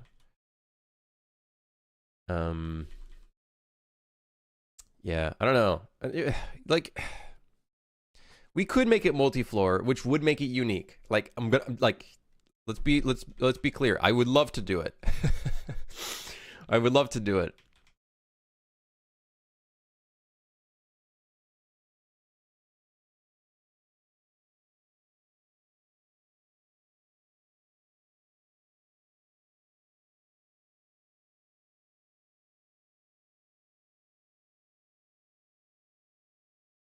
Mm.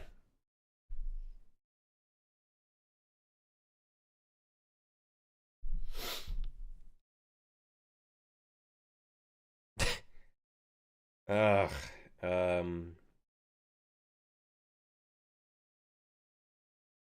No, I'm not gonna do it. I'm not gonna do it. There's already gonna be too much on this first floor. Well, we could do it though. We'll see. Okay. All right. We'll see. Let's start on the second. Let's start on the first floor. I do like the idea of maybe like the second floor could be like thin. It doesn't need to be enormous. It could just be like just a little thin area, maybe with some like chairs and shit. We could do kind of like a vibe like this, which I think is technically what doing in this reference anyways. Yeah, it's kind of like just like like you said, I think U-shaped. I think I see what you're saying. Yeah, U-shape. It has some staircases that go up to it.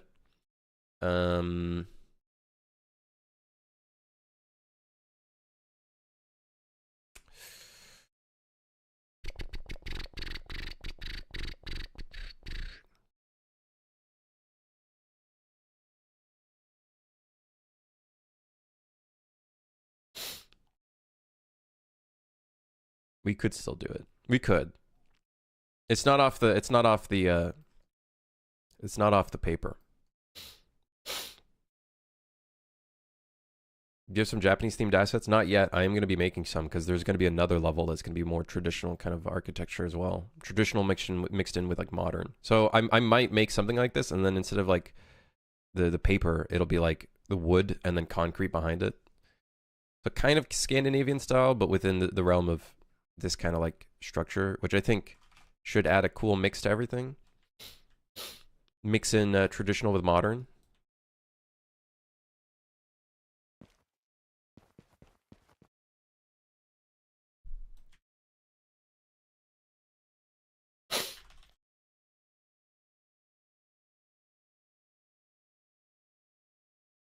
So I don't want to use this for a wall. I want to use this for a railing. Hope I can. Not the right one. That one.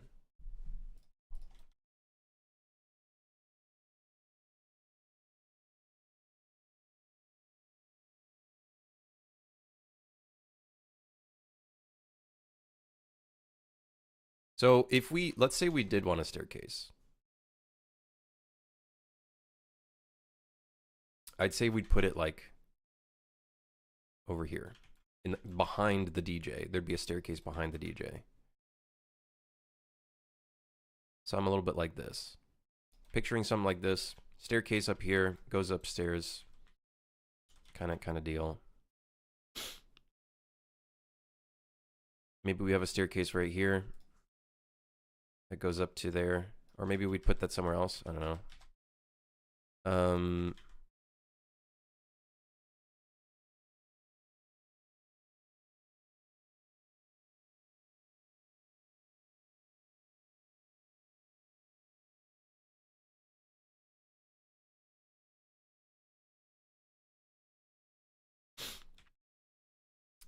So we got something like that.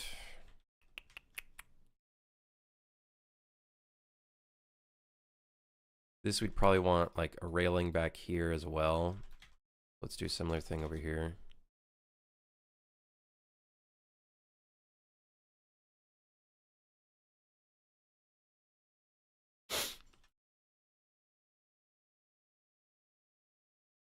Cool.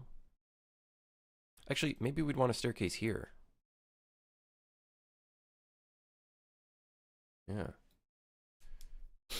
Do I use the property access node from Ngraph to character blueprint? I'm using UE 5.5. I have a pure function, but I can't see it in the access node. Do you have any advice? I think I do use it in this project.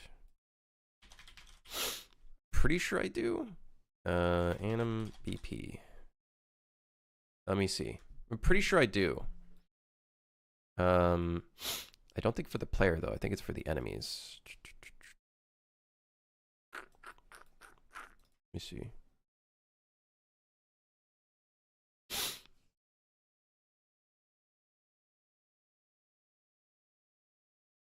I think it's for the enemies actually. ABP, basic locomotion.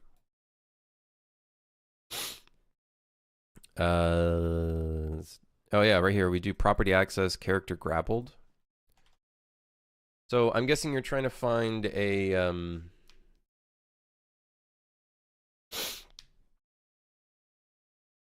I don't know if can you do a function in a property access? I guess you can.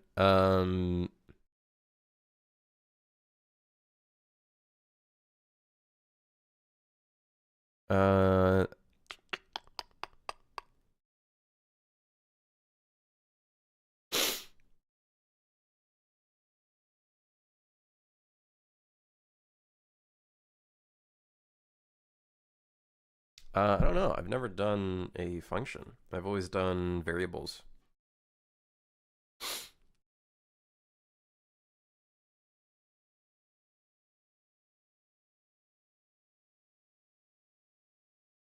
I've always done variables. Make sure like you're grabbing, I guess, the right reference.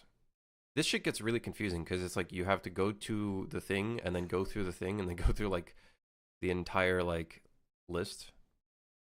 I've never tried to get a function though. Never tried to get a function. I've always done simple variables.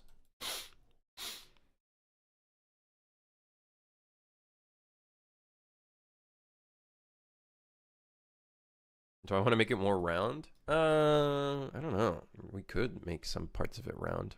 Right now I'm just trying to get a basic structure of it down.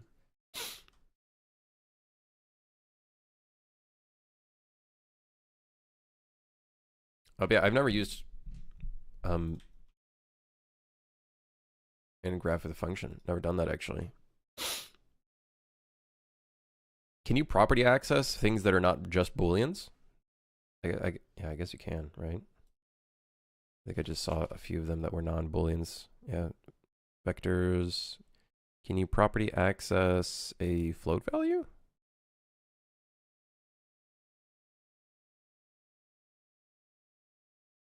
You can, for some reason, property access a class, which is interesting. Well, maybe not. I think that's like trying to find anything underneath it.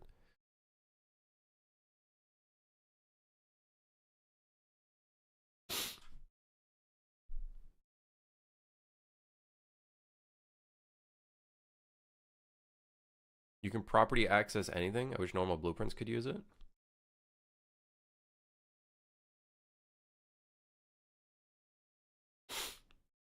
Yeah, I've only used property access for booleans. Like I don't even see any float values in here.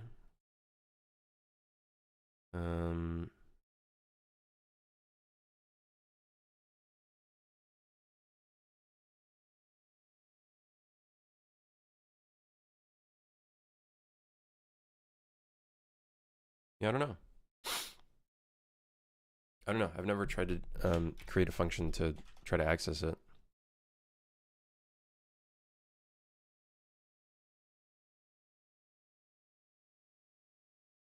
Hold on, my nose is running. Give me a second.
All right, I'm back.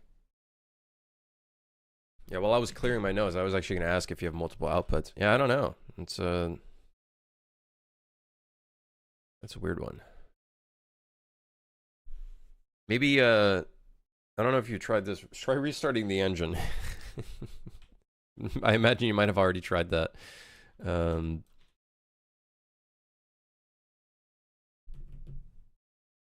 But it'd be worth a try. Because I don't know if you created that function and then tried to search for it, or created it in a different engine instance. You know what I mean? The engine does some weird things sometimes. Sometimes restarting it does help, kind of help shit kind of propagate. Does happen. There's some really weird quirks, really weird fucking quirks, which are extremely irritating.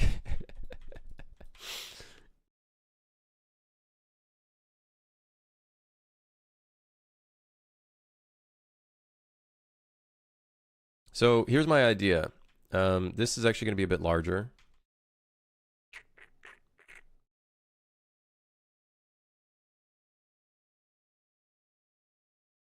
Or actually, I'm going to do this. I'm doing a lot of asymmetry today. A lot of asymmetry. So this is going to go out like this. Because I'm thinking we'll have like a little bar corner there. There'll be a corner bar. Oh, the entire corner will be a bar. Yes! So we'll place this here. Is that a corner piece? 1,000 by 1,050. Very close. And then we'll give this a different color. Just so we know. And then what we can do is then maybe do that. Is that too high up? No, it's basically good to go. And we'll do something like this.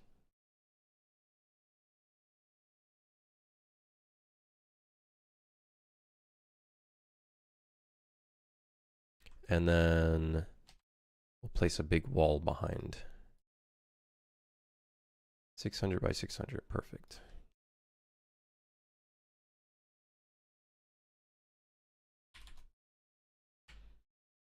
So this will be like the little corner where people can get drinks.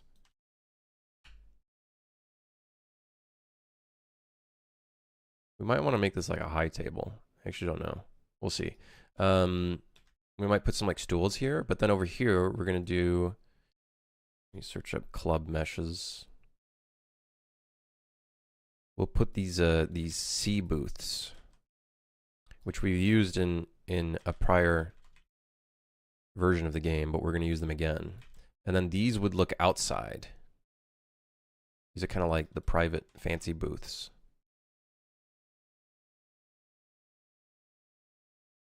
I think 600 units is pretty good. 2, 3, 4, 5, 6. 1, 2, 3, 4, 5, 6.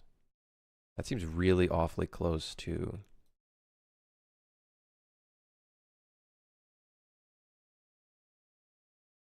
Let's do that. Maybe we can do something a little bit like that. Which means that's kind of like clipping, but who gives a fuck? Whatever.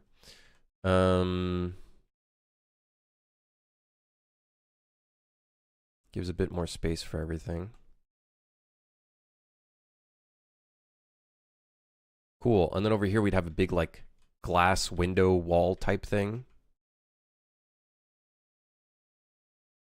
I might have made this space a bit too big though, honestly. Like I don't think we need this much space.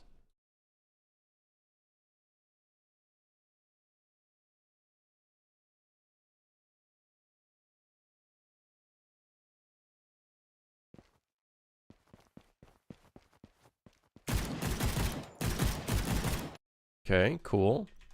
And then the second floor areas would be.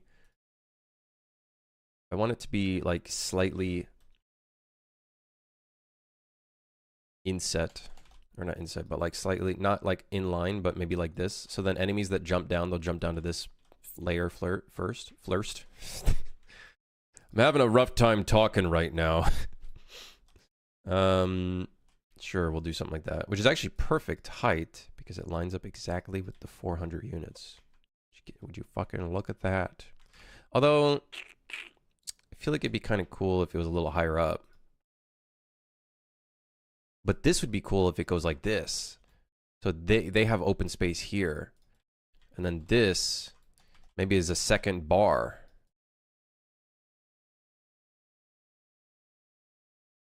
If we end up doing the second floor. Which I don't I don't see myself doing. I guess you can't really do a second floor because, well, you could.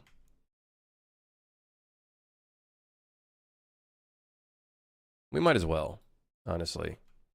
We might as well just do a second floor. And then this as well could be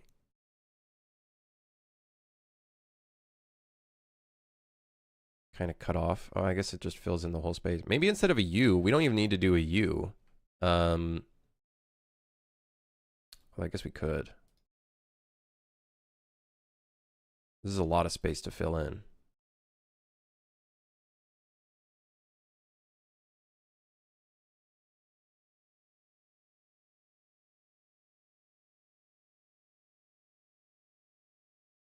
If we end up doing this much play space, I would argue it would be a good idea that we I'd argue it would probably be a good idea that we actually lower the overall space that we're playing around with here. So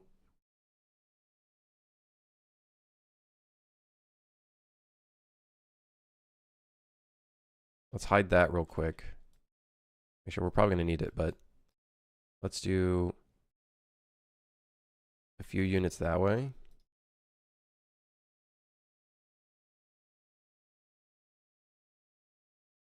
And then I think is it that much? I don't remember.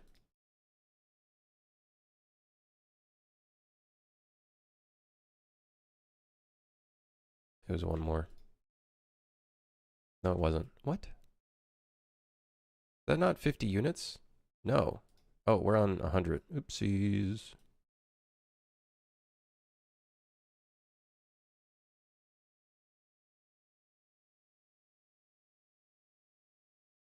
I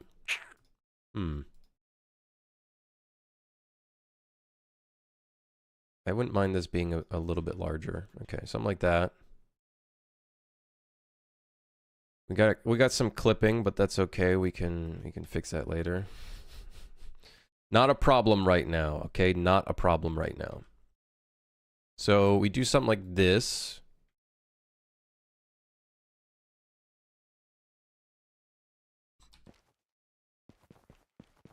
This intro area feels really big. And I really don't think we need it to be that big. So here's what I'm thinking. Okay, crazy idea.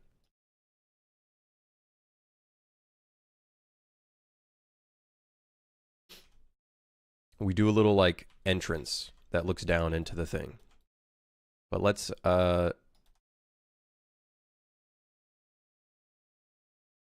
something like that.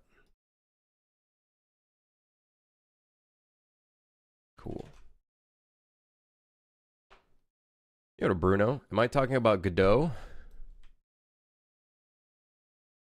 Did I mention anything that could be Godot related? I don't know. I tend to forget a lot of what I'm saying, so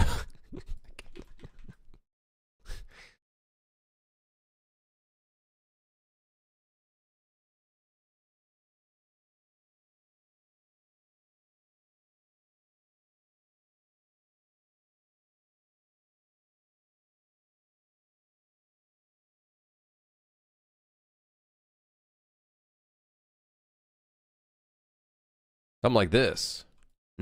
Hey.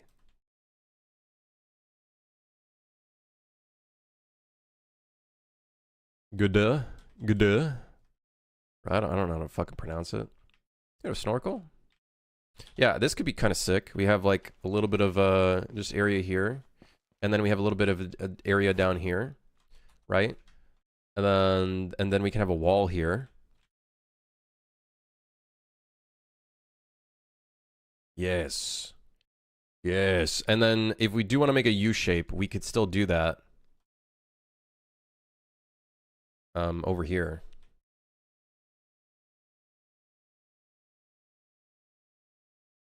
But perhaps smaller because I don't want to. It's too much fucking space to play in, dude. Too much fucking space, man. So let's do this. We're going to grab a bar that's going to be below this. For some reason, this shit's in the ground. I don't... no comprende.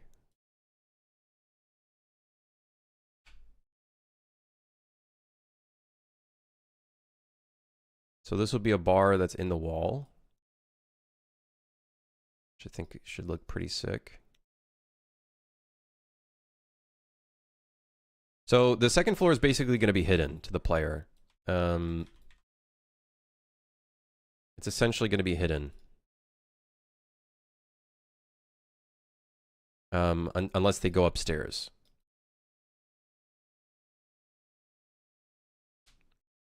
Yeah, we're going to have staircases here.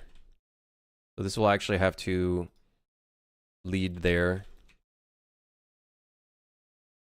So we'll need something like this. And then we'll put a staircase somewhere here.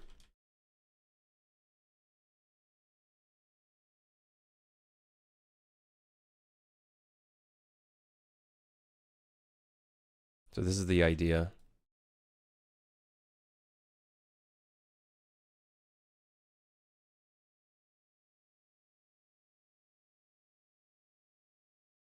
Not that much.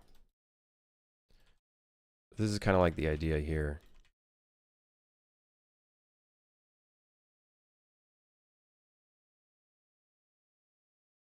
I'm kind of following this reference because I like the idea of a staircase being back behind the fucking panel. I think that should look pretty fucking cool. So here's what we're gonna do. We're gonna copy paste this, place this here.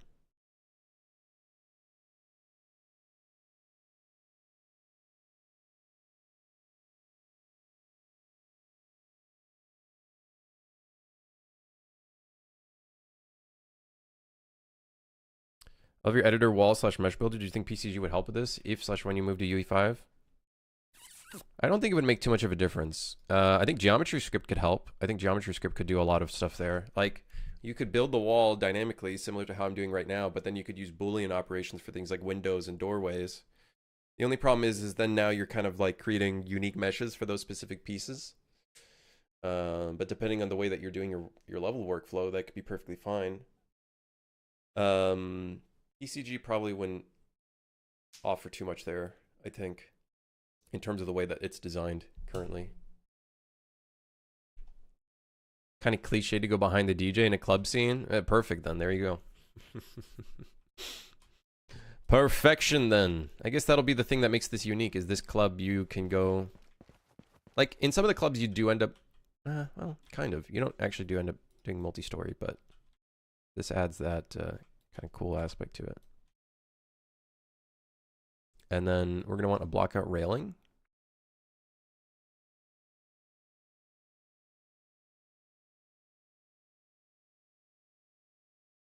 And then let's do a skew elevation of, like, let's do 45. No, maybe 90. Maybe 100. 125. 145. 180. Jeez, man. I thought this was 600 units. Apparently not. Oh, I see what it's doing. Okay, so if we have 6 railings, we do 100. Makes sense.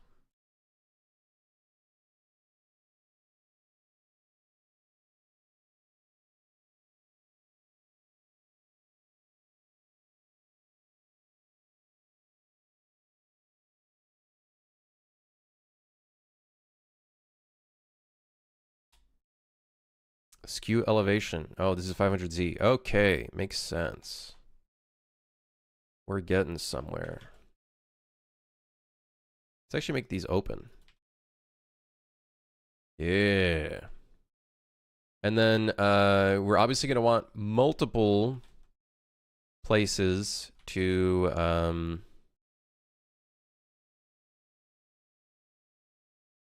go upstairs. We're not just going to want one.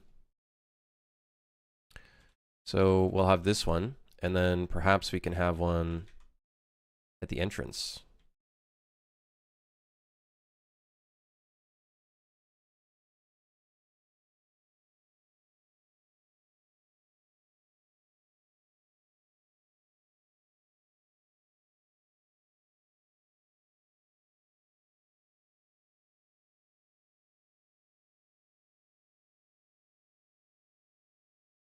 This is going to be a lot of environment art to do. It'll be like the same meshes everywhere, but it's going to be it's still going to be quite a bit. Are we really going to have this little tiny fucking piece sticking out? I guess so. This is like that one moment was like, all right, guys, what do you put over here? What would you put in this corner? Because we're going to have to put railings. So.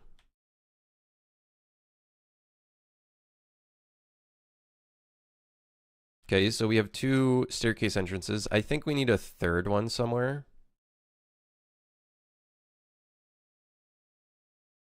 I don't know where the fuck we're going to put a third one. Or do we need a third one? Maybe we say fuck it and we don't have a third one? Like, I was thinking we'd have one here, but we don't have an entrance there. The wall ends, like, the wall ends right here.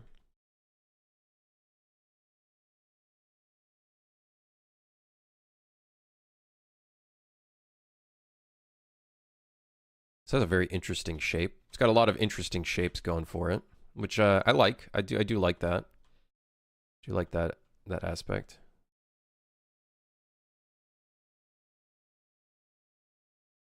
Oh, I just realized something. The staircase. Which way is the camera?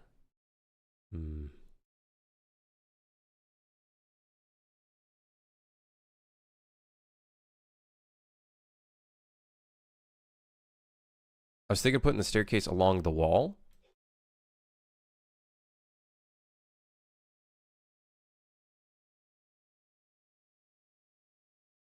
Does make a bit more sense. But then we have that problem. But do I prefer that?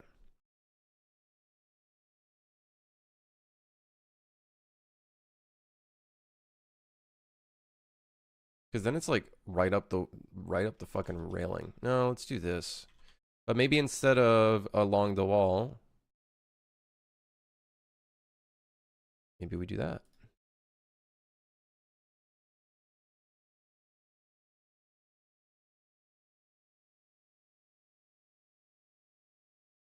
Yeah.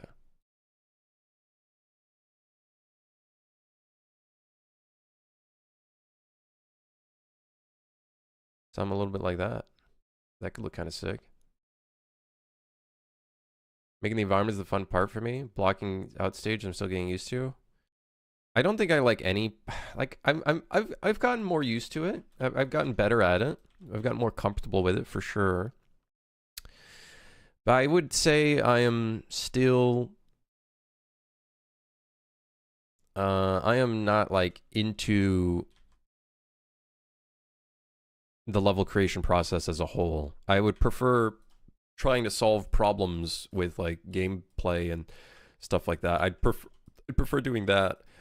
And I think that has more I feel like creating levels, especially for like how we are making levels for this game, has huge diminishing returns. Or not diminishing returns, this just doesn't provide as much value as like doing gameplay would, I feel like. But maybe I just have a unhealthy relationship with with creating levels. Maybe that's my problem. I just have an unhealthy relationship with it.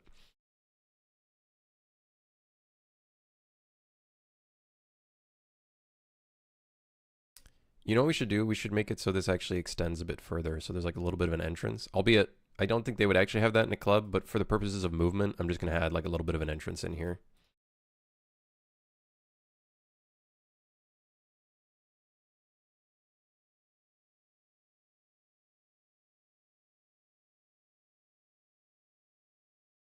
All right. I guess it's wall time. So this is how I like to do my levels. I like to do the floors first. And then I like to lay out the walls. Because I feel like doing the floor first is easy. And then after that, you can kind of figure everything out from there. Because if you do both floors and walls, then you have to fucking move all that shit around. It's kind of annoying. So this has been kind of my workflow. And I think it's been working pretty well. I would argue should use the wall generator here.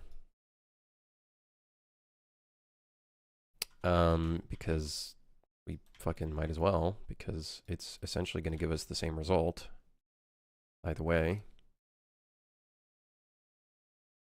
And then instead of this wall piece, let's do architectural wall 400.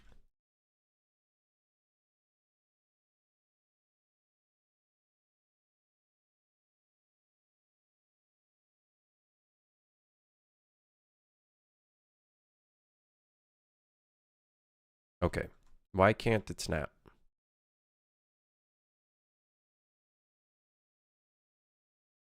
Oh, I was hitting Alt, not fucking V. I'm a bit of a dummy.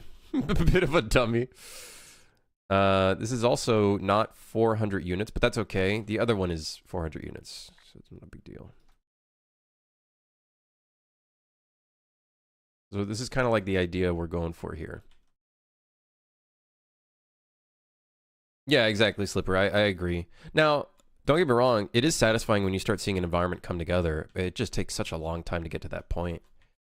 And I do think that, you know, part of that is because workflow. I think there's more we could do to our workflow.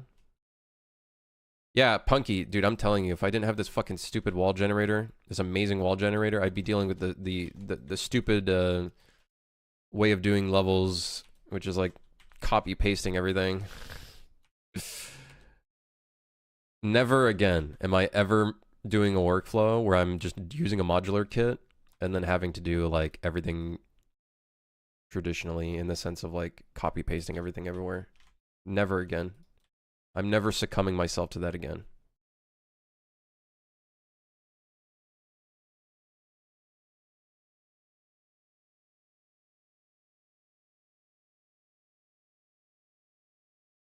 So I am going to copy paste this because we have such a huge piece here.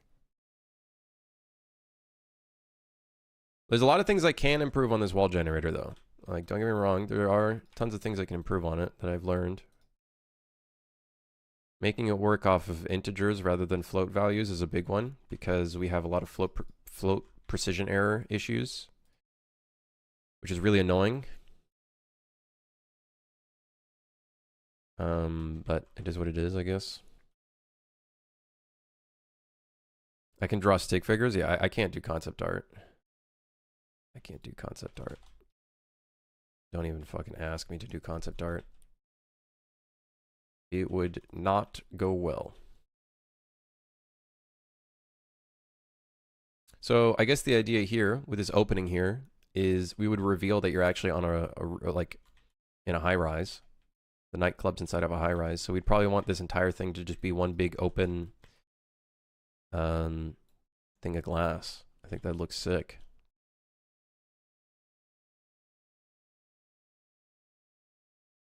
I guess we could use the wall generator on.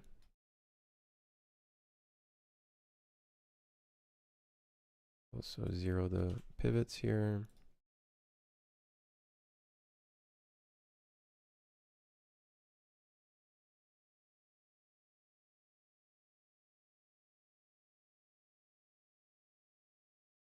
So let's do window.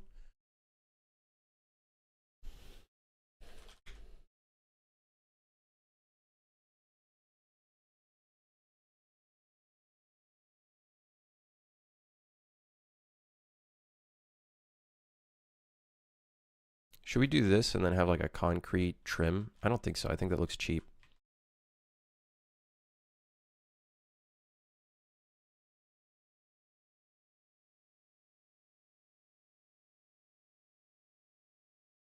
Like, this looks weird, but fuck it. Who cares? Just grab a construction plan or evacuation plan of a real nightclub. The thing is, with doing that, I feel like we don't really end up getting an interesting, like, just because a space is real, I don't think it makes it necessarily a playable space. Like, video game levels, I feel like, should be believable, but by following real worlds a little too closely, I feel like you kind of lose out on some of the things that are kind of needed for making a game level. I guess. I don't know how else to say it, really.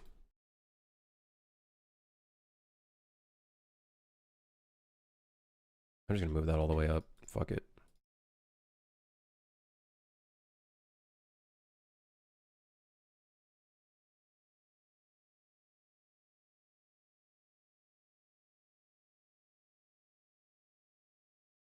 So we have this cool window kind of area. Very cool.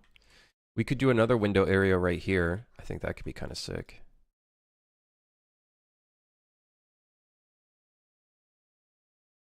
It's a better starting point than an empty screen. Well, like, you gather references, and then you try to work off of those references. Are you going to let them throw people out through the window? Well, that's the whole point of the window. Why else would I put a fucking window there? Why else would I put a window? What do you think this is for?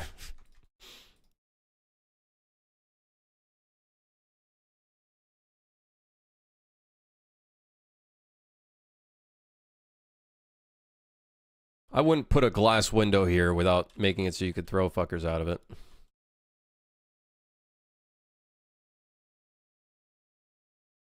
That'd be boring. Oh, great. Because this is a different elevation. It doesn't follow the grid because I'm a fucking idiot. Now it's not in the right spot, of course. Maybe I'll do something different there. Let's leave it as is, and then maybe we'll do something there. Throw yourself out the window 5 times, and then they get boarded up. They put metal grating on all of it, so you don't fucking jump out. Yes. We solved the everybody jumping out the window problem by grating the window. We put a grate over the window. You can't fucking jump. Don't know why everybody felt the need to jump out the window.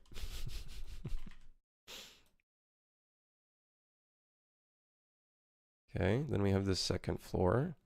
I guess this corner, what would we want to do with that corner?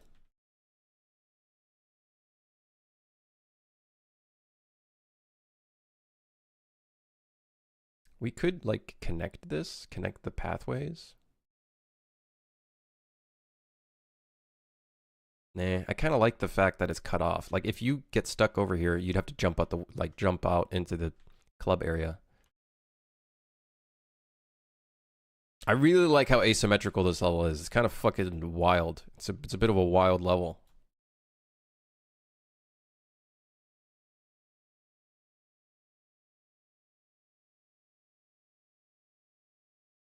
Oh, I see what I did wrong. This is supposed to be like an under kind of thing. I made this way larger than it needed to be, actually. Okay, move this. We're gonna move this over here.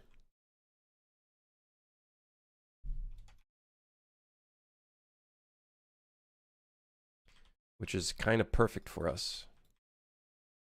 I think over here I'm gonna close this off. So we'll continue it. But I'll probably close it off. Cool little shape. You got a goblet? What are you doing? It's a cool looking shape.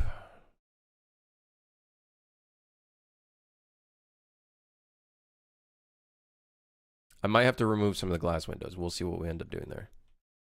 But I do like the idea of like a very asymmetrical kind of building. Looks pretty sick.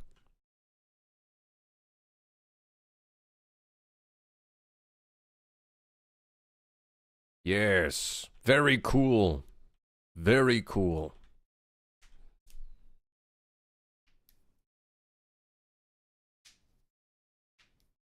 Something that's gonna suck in this though is we now need to set up like a layering system so that let's do this real quick. I'm gonna scale this up. Fuck it. Fuck it. Actually, no. We'll scale this up to here.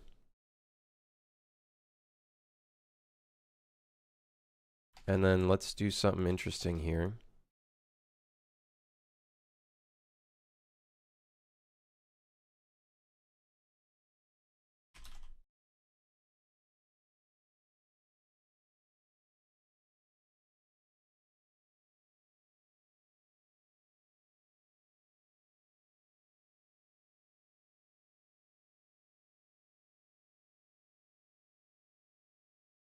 Will the enemies on the next floor throw grenades down? I'm gonna add pathing for them so that they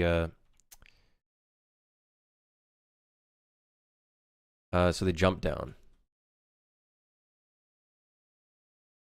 They'll have pathing so that they jump down. Okay, so we actually don't want this to exceed the floor, because that might make this look really annoying, actually. Can I change the scale of the thickness? Yes. That's what I want to do.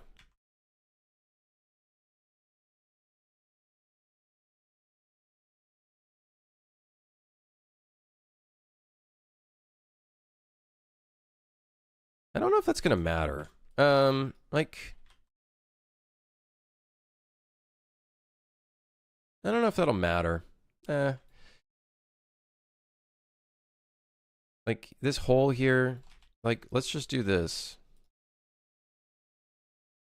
We'll just fucking extend this here so it doesn't look stupid.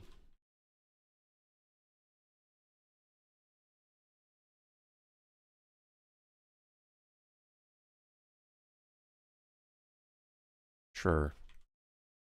Probably means that... Oh, actually, no, that one looks fine. Yeah, it's just this fucking little spot right here.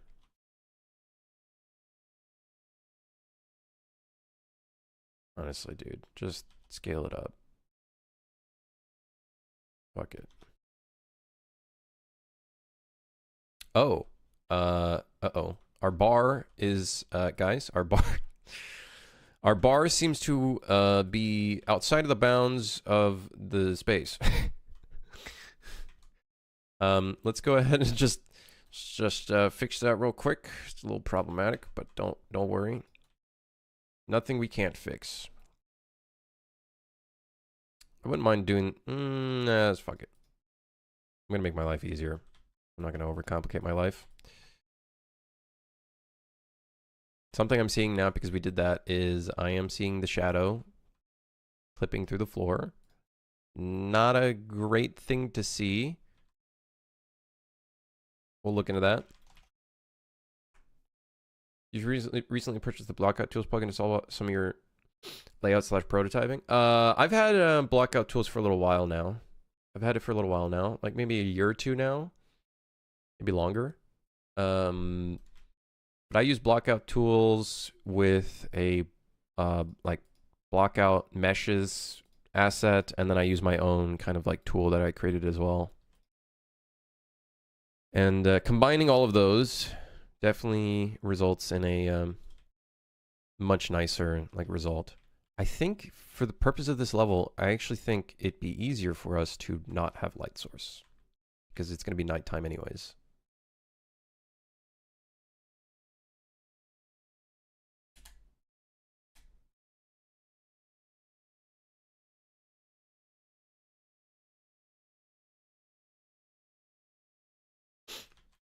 Yes, this is the one. Yeah, it's probably easier for me to not have a light source in this here. Okay. How's this looking? We are obviously going to have to... So, here comes part of the challenge. The second floor, at all times when we're on the first floor, will need to be hidden. So we'll have to hide it. So that's going to be fun. But it looks really cool. We need some pillars on the bottom floor. You could, in theory, dive to the other one if we make the windows diveable. That space. We could definitely do something like that.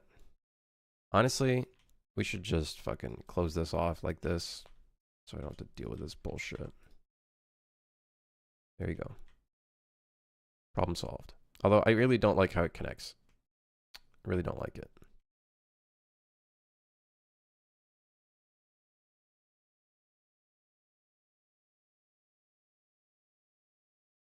Okay, Andy, what's cooking? We're working on the Tokyo nightclub level, which I've overscoped a little bit. I have definitely overscoped it a tad by giving it a second story.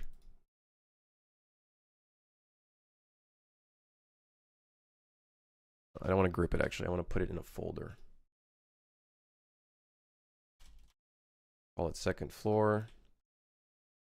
I believe that's... Oh, we missed one. Add this to... second floor.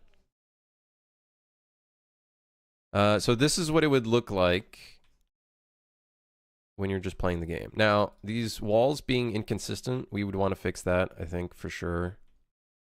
Not a huge fan of the inconsistencies. I like it all being level. This right here, we could make it so the floor right here is not set to hidden, because it does look a bit weird. Just a fucking staircase going to nothing. looks a little weird for sure.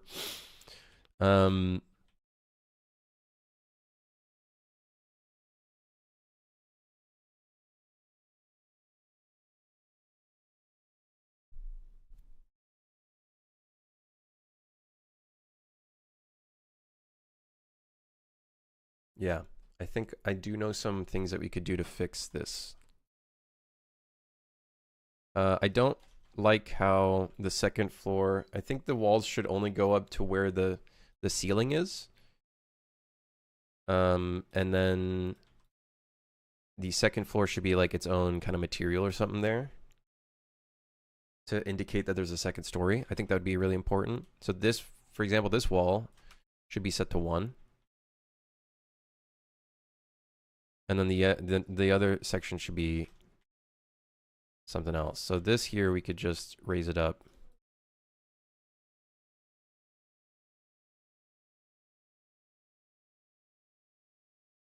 As close as possible.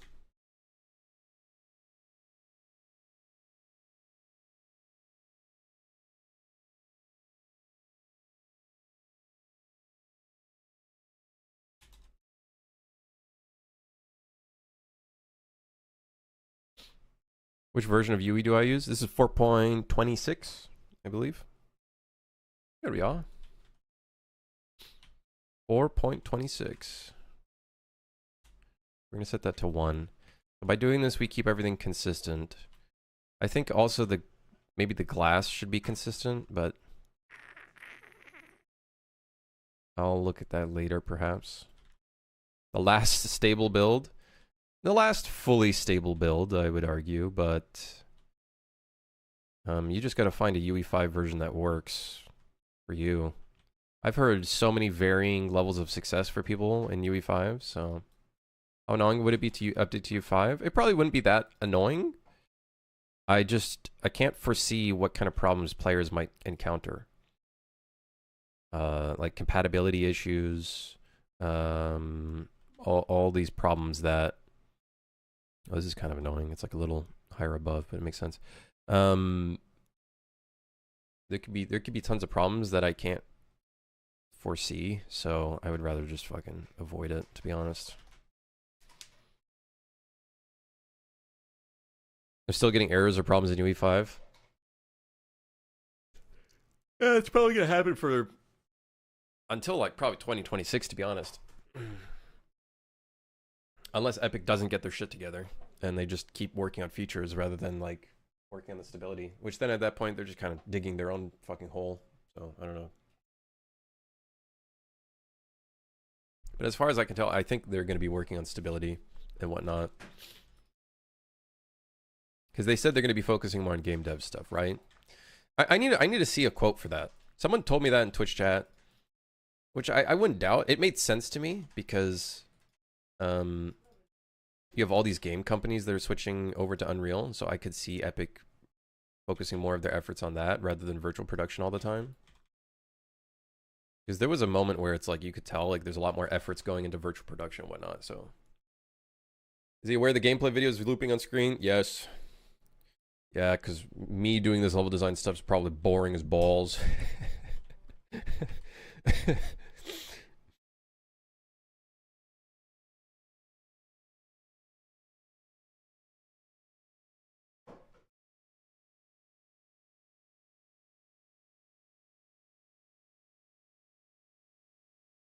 Yeah. I like the glass being in just specific areas. I do think that's cool. Take a look at our references. Soaking it all in. Soaking it all in. Yep. Yep. Soaking it all in.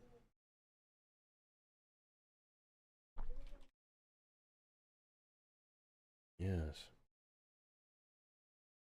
Yes, I do like that big pillar in the corner. It's big. I like that idea. Yeah. Engage sponge mode. Engage mode, which people think we are like computers, and me looking at this is very similar to a fucking LLVM or whatever the fuck they call it. Fucking AI dweebs. Yes, because I am a computer. I'm reading the pixels. I'm reading the pixels. Tokyo. I can't believe people actually try to compare us to computers. It's insane. That is actually insane.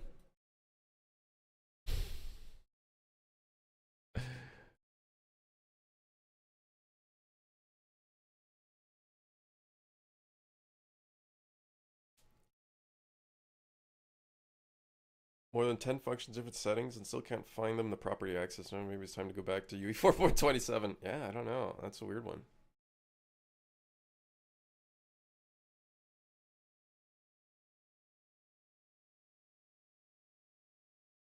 Yeah, I don't know. I have no idea. Bit of a weird problem. Does it have to be a pure node? Does it work with an impure function? Yeah? Huh.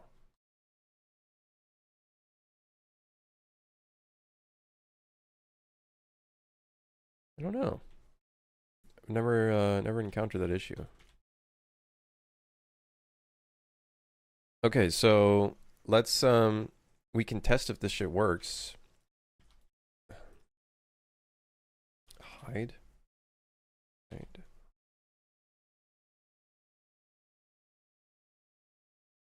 Okay, so player overlap. When we are on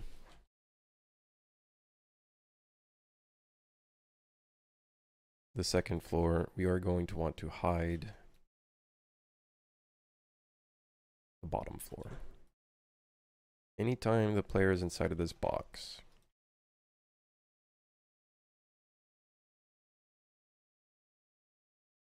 we are going to hide everything that is on the second floor.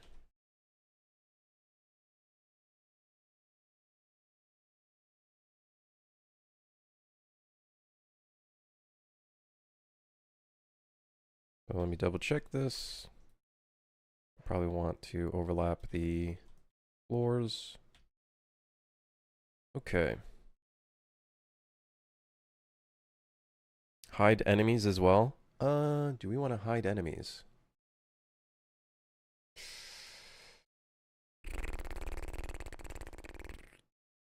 Maybe. It would make sense. I wish we had a thing where if an enemy was on like a floor that we can't see, they like have a darker tint or something. Oh, that would look so good. In theory, I'd want to hide the enemies. But then if you have an enemy that tries to jump out, they might get hidden. I wish I could boolean this box. It has a fucking hole here. Ah, damn it! Well, we'll stick to not hiding the enemies for now. Okay, so when we are in the box, this is what it looks like. Technically, that hide section overlap should not be working in third person. I think it's because we don't have a check for that.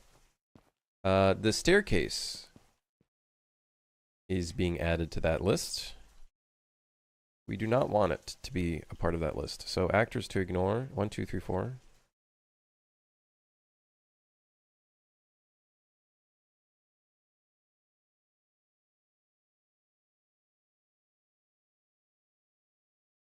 Five, 6.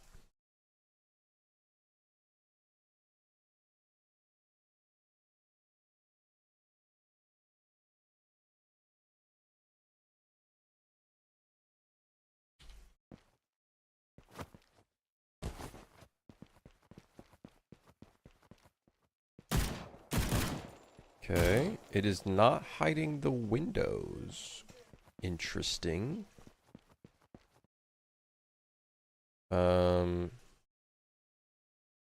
Why is it not hiding the windows? It's hiding those windows, isn't it?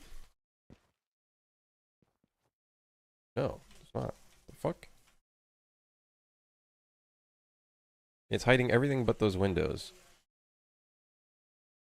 Okay, so let's actors to hide. We'll add 2 of these. We'll add those windows to the list. I hate this because it means we have so much manual work that we're gonna have to do for this. Oh no. Oh no, no, no. Okay. Well, I did not start. There you go. Okay. So let's see what it looks like when we climb the stairs. It's a little late, I'd argue, in terms of appearing. We could potentially lower the player overlap. I just want to make sure that we don't accidentally somehow dive outside of the space and then it like shows the screen. That can happen. Especially if we're like maybe on top of this bar. In theory it shouldn't happen because this it's lined up with the ceiling. Yeah, it shouldn't happen. I think we should be fine. Okay, so what does it look like? It should appear a little sooner. Not as soon as I would have liked. Maybe this floor right here, maybe we show it. Because it's not in the way of the camera. So maybe we show part of the floor that's over here. Let's check out the other staircase real quick. We're gonna have to put pillars and shit over here too, so we're not done yet here. Yeah, bit awkward, we'll say. Tad awkward.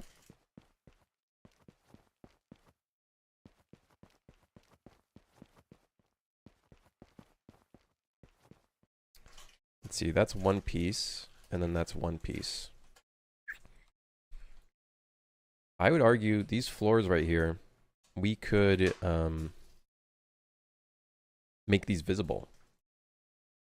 So this is just for the blockout, but we'll have to remember this. 1, 2.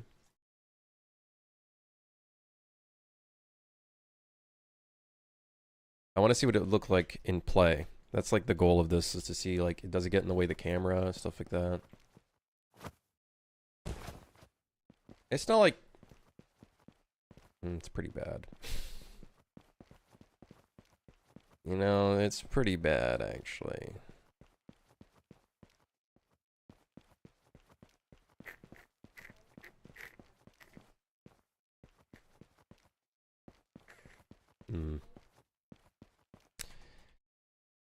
What about over here?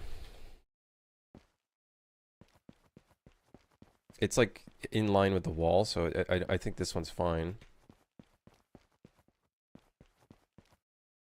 Damn. Okay, maybe not. Maybe we don't do these two boxes. I do want to figure out something to make these staircases not look so awkward, though. That is something we're gonna have to figure out. Yeah. Yeah. I don't know. We'll figure it out. Let me hide this real quick because it's probably very distracting.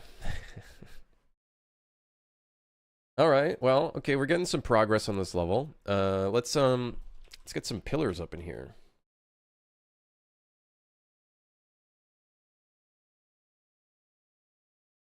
Oh, dude, club. We have pillars that are club style. Yeah, reusing assets. Pog. Reusing assets. Don't shoot me. We're reusing this asset.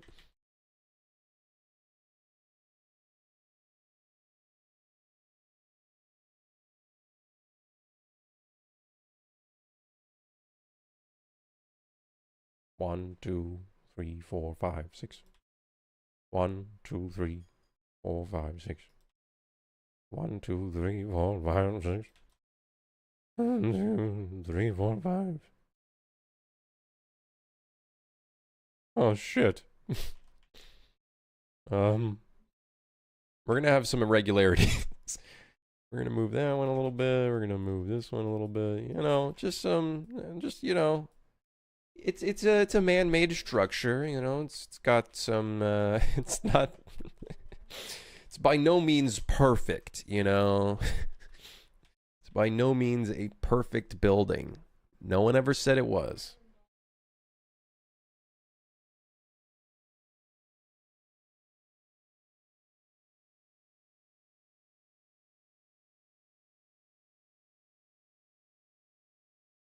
Okay, and then we're probably gonna want to do the same thing here as well.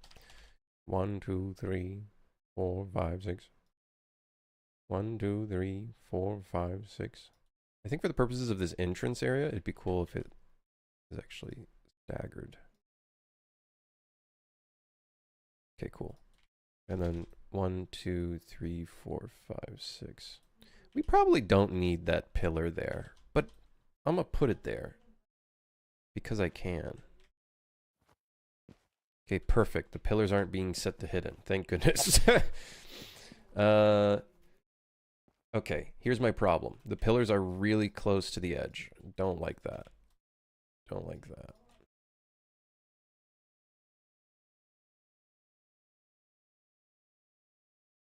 That one's really close to that corner, but that's fine.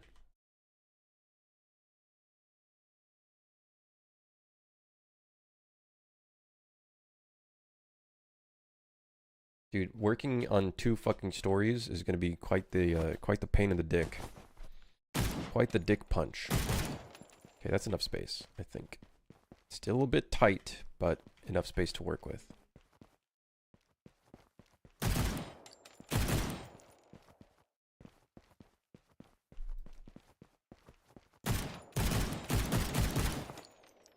So lots of like variety in space, which I think is fun. We could do some more pillars in between each one of these.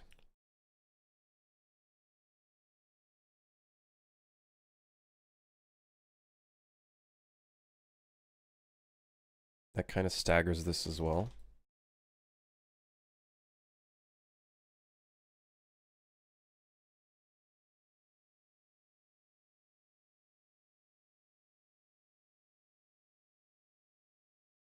Yeah, property access might be fucked in Newton in 5.5. Like I wouldn't doubt it if it has a problem.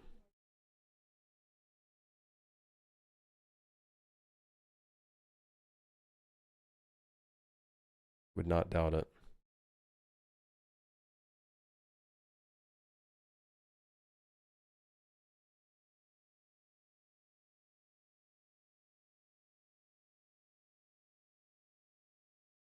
Okay, let's see how it looks with all these pillars now.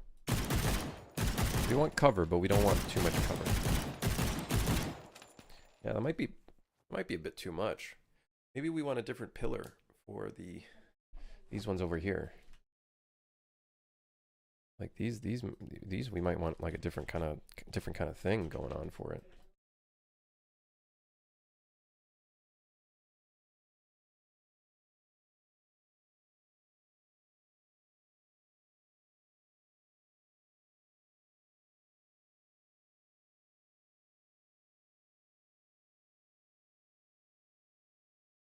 You know, something different.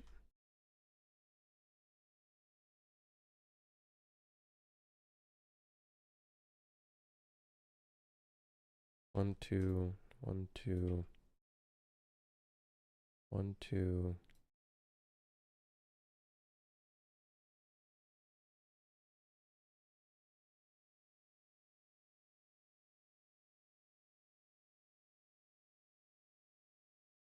Cool. That'll add a little bit of variety as well. And then, how about the entrance? Should we maybe add another right here? Yeah, it could be kind of cool. Right at the entrance. Although this shit's not even lined up. Okay, we'll just do it anyways. Fuck it.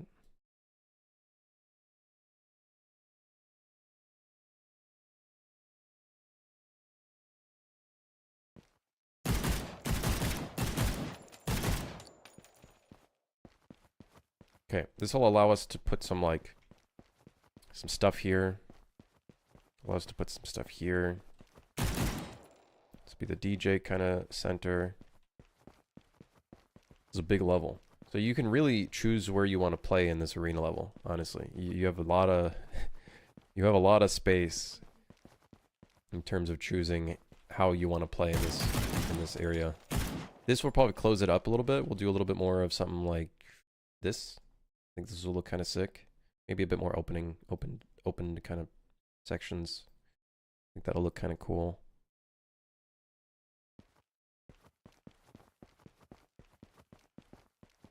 We have the second bar up here. The opening section there. That looks cool. There's a very cool sense of verticality. The only problem is, how is that going to bode with enemies?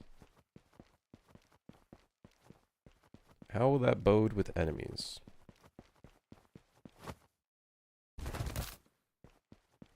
That'll be the interesting part.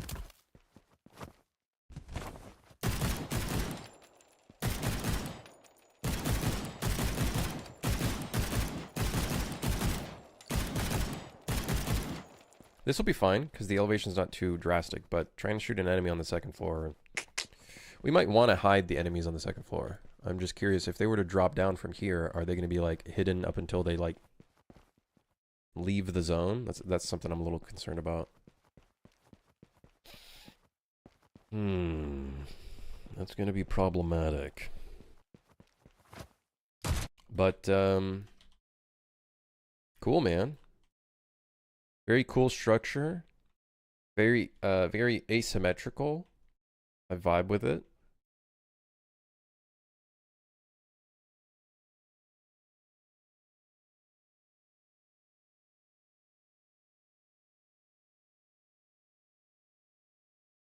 Very cool. I do think we could have made the floor thinner. I think that would help with a bunch of stuff if we made the floors thinner. We probably could still do that. We probably still could do that. I could see myself still doing that. That would help quite a bit, actually, in terms of making this look not so awkward. We'd have to lower the staircases and stuff, though. Yep. Yep. A cool blockout, though. Very cool. Still some more work to do, but this is a great start.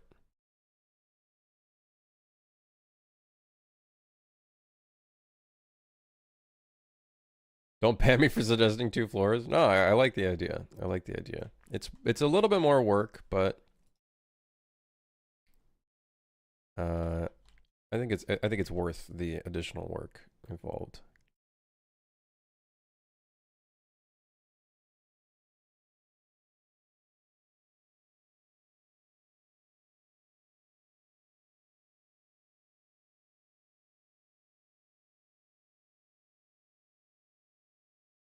Yeah, I think it's worth it. This is all going to be glass, though, 100%.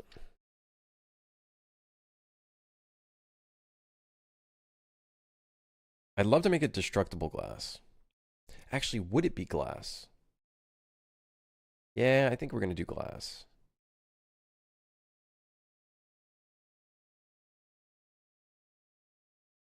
Yeah, I think we are going to do glass. Not like, I don't think we're going to do something like this with like concrete. I think we do something like this. So actually, it makes sense that these are too thick because then it could be cool that we have some like emissive stuff going on.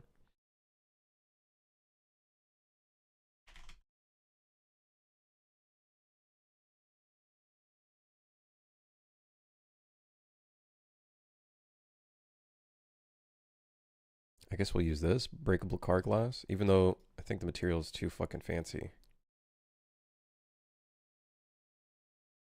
Honestly, use something different. Do we have a simpler material for glass? Gosh, I'm a little concerned. Fuck it.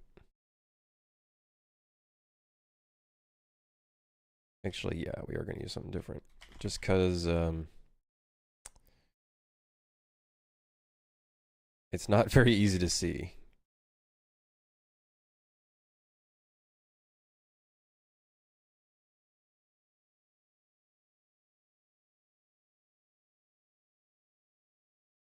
I am seeing some weird layering going on, though.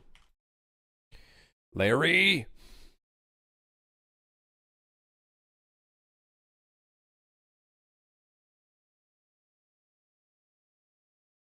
Oh well. Cool start. Looking pretty sick. Oh shit, this is gonna need a railing over here. I guess we could do that next. Delete that spline point there.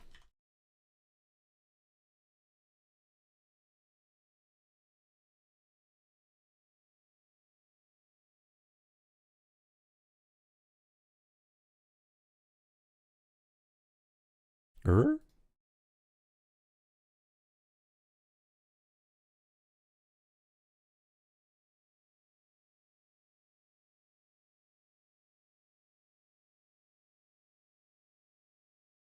Alright, sick.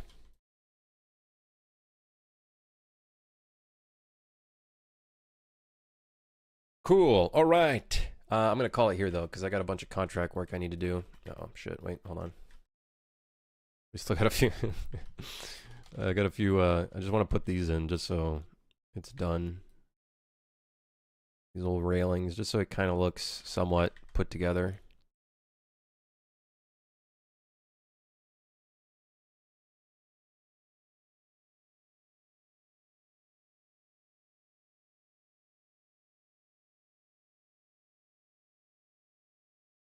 Yes.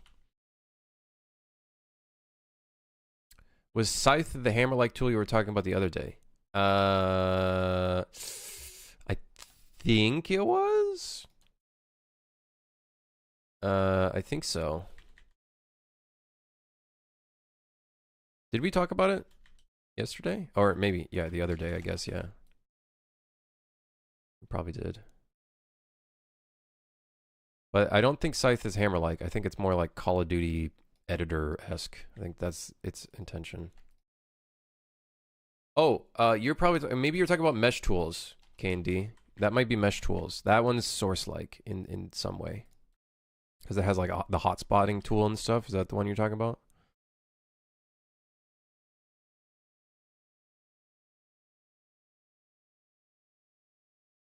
We've talked about many different things.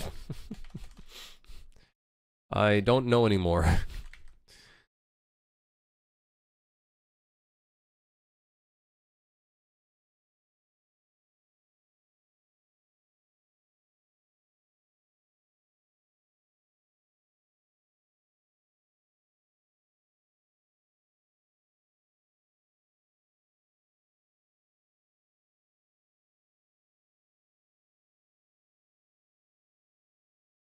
All right.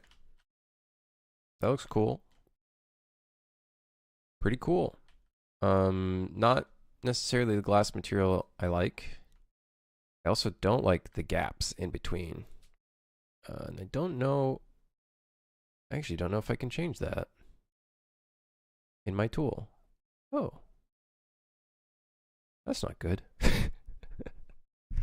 Do I not have a gap setting? I don't have a gap setting. Well, that fucking sucks. That's why it looks weird. Because the glass is like flush with each other. Oh well, whatever. I'll fix that another time. I'll add like a gaps tool or something, or a gap variable.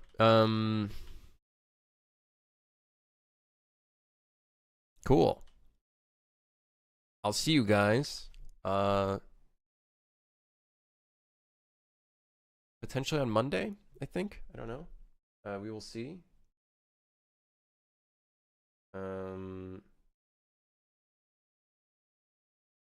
Yeah.